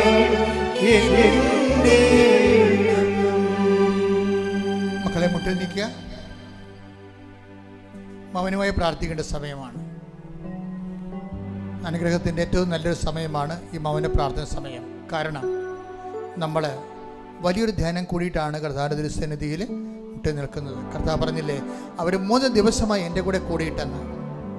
കർത്താവിൻ്റെ കൂടെ സമയം ചെലവഴിക്കുന്നവരെ കർത്താവ് വരും കൈയോടെ പറഞ്ഞു വിടത്തില്ലെന്നുള്ള സുവിശേഷത്തിൻ്റെ യാഥാർത്ഥ്യമാണ്. മൗനമായി പ്രാർത്ഥിക്കട്ടെ. അച്ഛൻ ഇവിടെ പ്രാർത്ഥിക്കാത്ത വിഷയങ്ങളെ പ്രത്യേകം ഓർത്ത് പ്രാർത്ഥിക്കട്ടെ. വഴക്കുകൾ, കലഹങ്ങൾ, ഭിന്നതകൾ, ഭിന്നിച്ച് താമസിക്കുന്നവർ, കുഞ്ഞുങ്ങൾ തെറ്റായ ബന്ധങ്ങളാക്കപ്പെട്ടിരിക്കുന്നവർ, കുഞ്ഞുങ്ങൾക്ക് വിസ പുതുക്കി കിട്ടാത്തവർ, വീട്ടിലെ കുഞ്ഞുങ്ങളെ എന്ത് ചെയ്യണമെന്നറിയാൻ പാടില്ലാതെ ഏത് രീതിയിൽ കൊണ്ടുപോകും, അവരെന്ത് പഠിപ്പിക്കും, എവിടെ ജോലി കിട്ടും അവർക്കെന്നറിയാൻ പാടില്ലാതെ അവർക്ക് ഗൈഡ് ചെയ്യാൻ പറ്റാത്ത രീതിയിൽ എപ്പോഴും ഒരേ കാര്യം തന്നെ ഒരു കൊല്ലമായി തർക്കിക്കുന്ന, സംശയിക്കുന്ന, സംസാരിക്കുന്ന, തീരുമാനമെടുക്കാത്ത കുടുംബങ്ങളുടെ മേൽ കർത്താവിൻ്റെ വിശുദ്ധമായ രക്തം തളിച്ചുകൊണ്ട് ഈ ആഴ്ചയിൽ അവർ തീരുമാനമെടുക്കും. ശ്രദ്ധിക്കട്ടെ. ഹല്ലേലൂയ ഹല്ലേലൂയ ഹല്ലേലൂയ ഹല്ലേലൂയ ഹല്ലേലൂയ ഹല്ലേലൂയ മഹത്വം മഹത്വം ആരാധന ആരാധന ഹല്ലേലൂയ ഹല്ലേലൂയ ഹല്ലേലൂയ ഹല്ലേലൂയ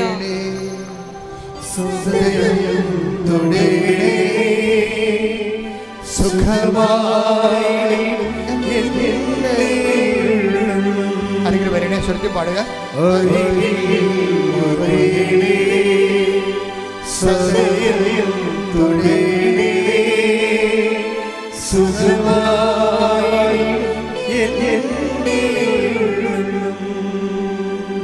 മക്കളെ, സാമ്പത്തിക തകർച്ചയുള്ളവരെ, കടക്കണിൽ അകപ്പെട്ടിരിക്കുന്നവരെ, രക്ഷപ്പെടാൻ മാർഗമില്ലാത്തവരെ, ആരും സഹായിക്കാനില്ലാത്തവരെ, ആലംബമില്ലാത്തവരെ, കർത്താവേ, അമ്മയെ, പരിശുദ്ധമേ, ദേവമാതാവേ, 7 ദിവസത്തിനുള്ളിൽ ഈ വിഷയത്തിലും ദൈവിക തീരുമാനം ഉണ്ടാകാൻ വേണ്ടി ഇട്ടിമുഴക്കം പോലെ ശ്രദ്ധിക്കട്ടെ. ഹല്ലേലൂയ ഹല്ലേലൂയ ഹല്ലേലൂയ ഹല്ലേലൂയ ഹല്ലേലൂയ മഹത്വം മഹത്വം ആരാധന ആരാധന ഹല്ലേലൂയ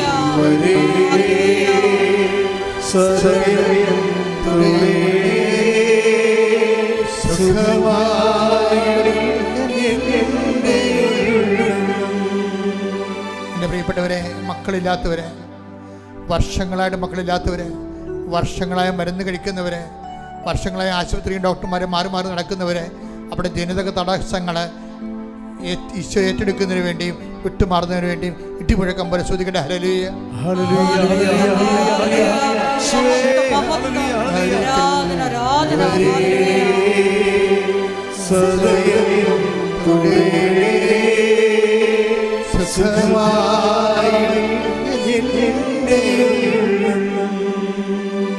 എൻ്റെ പിതാവേ, അങ്ങനെ മക്കൾ അങ്ങയുടെ ദിവസം കണ്ണീരായി നിൽക്കുകയാണ്. അവരെ ചൊരിഞ്ഞ കണ്ണുനീരിന് കാരതയും കണക്കുമില്ല. അവരെ ആശ്വസിപ്പിക്കാൻ ഇടമില്ല, ഓടിയൊളിക്കാൻ ഇടമില്ലെന്ന് പറഞ്ഞേക്കുറിച്ച് എഴുതിയിരിക്കുന്ന പോലെ തന്നെ മക്കൾ, മനുഷ്യൻ്റെ മുഖത്ത് നോക്കാൻ പറ്റാത്ത മക്കൾ, ജോലിയില്ലാത്തതിൻ്റെ പേരിൽ, വിവാഹം ഒത്തുവരാത്തതിൻ്റെ പേരിൽ പള്ളിപ്പോലും മക്കൾ പോകാതെ ഇരിക്കുന്ന മക്കളുണ്ട്. അവർക്ക് ഓടിയൊളിക്കാൻ ഇടമില്ലാത്ത മക്കളുണ്ട്. അവരുടെ എല്ലാ കണ്ണുനീരുകളും അവർ വീട്ടിൽ നിന്ന് ഇറങ്ങാതെ ഒളിച്ച് താമസിക്കുന്ന പോലെ സമൂഹത്തിൽ നിന്ന് ഒളിച്ച് താമസിക്കുന്ന മക്കളുണ്ട്. ഈശോ, അവരെ നീ പാതാളത്തിൽ ഇറങ്ങി കൂട്ടിക്കൊണ്ടു വന്നതുപോലെ കർത്താവേ, മനുഷ്യൻ്റെ പാതാളങ്ങളിൽ നിന്ന് അവരെ കൂട്ടിക്കൊണ്ടുവരാൻ കർത്താവിനെ ഉയർത്തുന്നതിൻ്റെ ശക്തി നിന്റെ ഇരുട്ടറകളിലേക്ക് പ്രവേശിക്കട്ടെ. ഇടിമുഴക്കം പോലെ ശ്രദ്ധിക്കട്ടെ.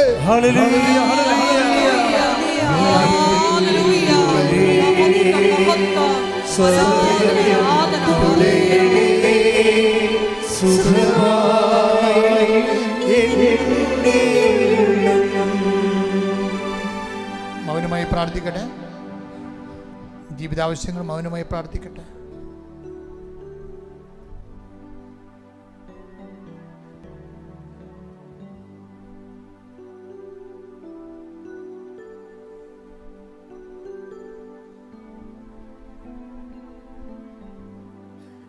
കർത്താവേ, അങ്ങ് ധ്യാനത്തിൽ പറഞ്ഞതുപോലെ ഒരുക്കമുള്ള ഹൃദയം അങ്ങയുടെ മക്കൾക്ക് നൽകണമേ. അവർ പശ്ചാത്താപത്തിന് യോജിച്ച ഫലങ്ങൾ പ്രകടിപ്പിച്ചുകൊണ്ട് ദൈവത്തിന് പരിശുദ്ധാത്മാവിൻ്റെ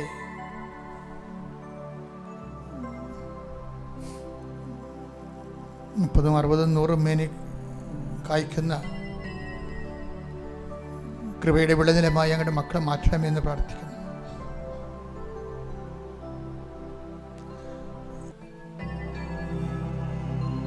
ശിരസ് നമിച്ച് നമുക്ക് ദിവ്യകാരുണ്യനാഥന്റെ ആശീർവാദം സ്വീകരിക്കാം.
Amen.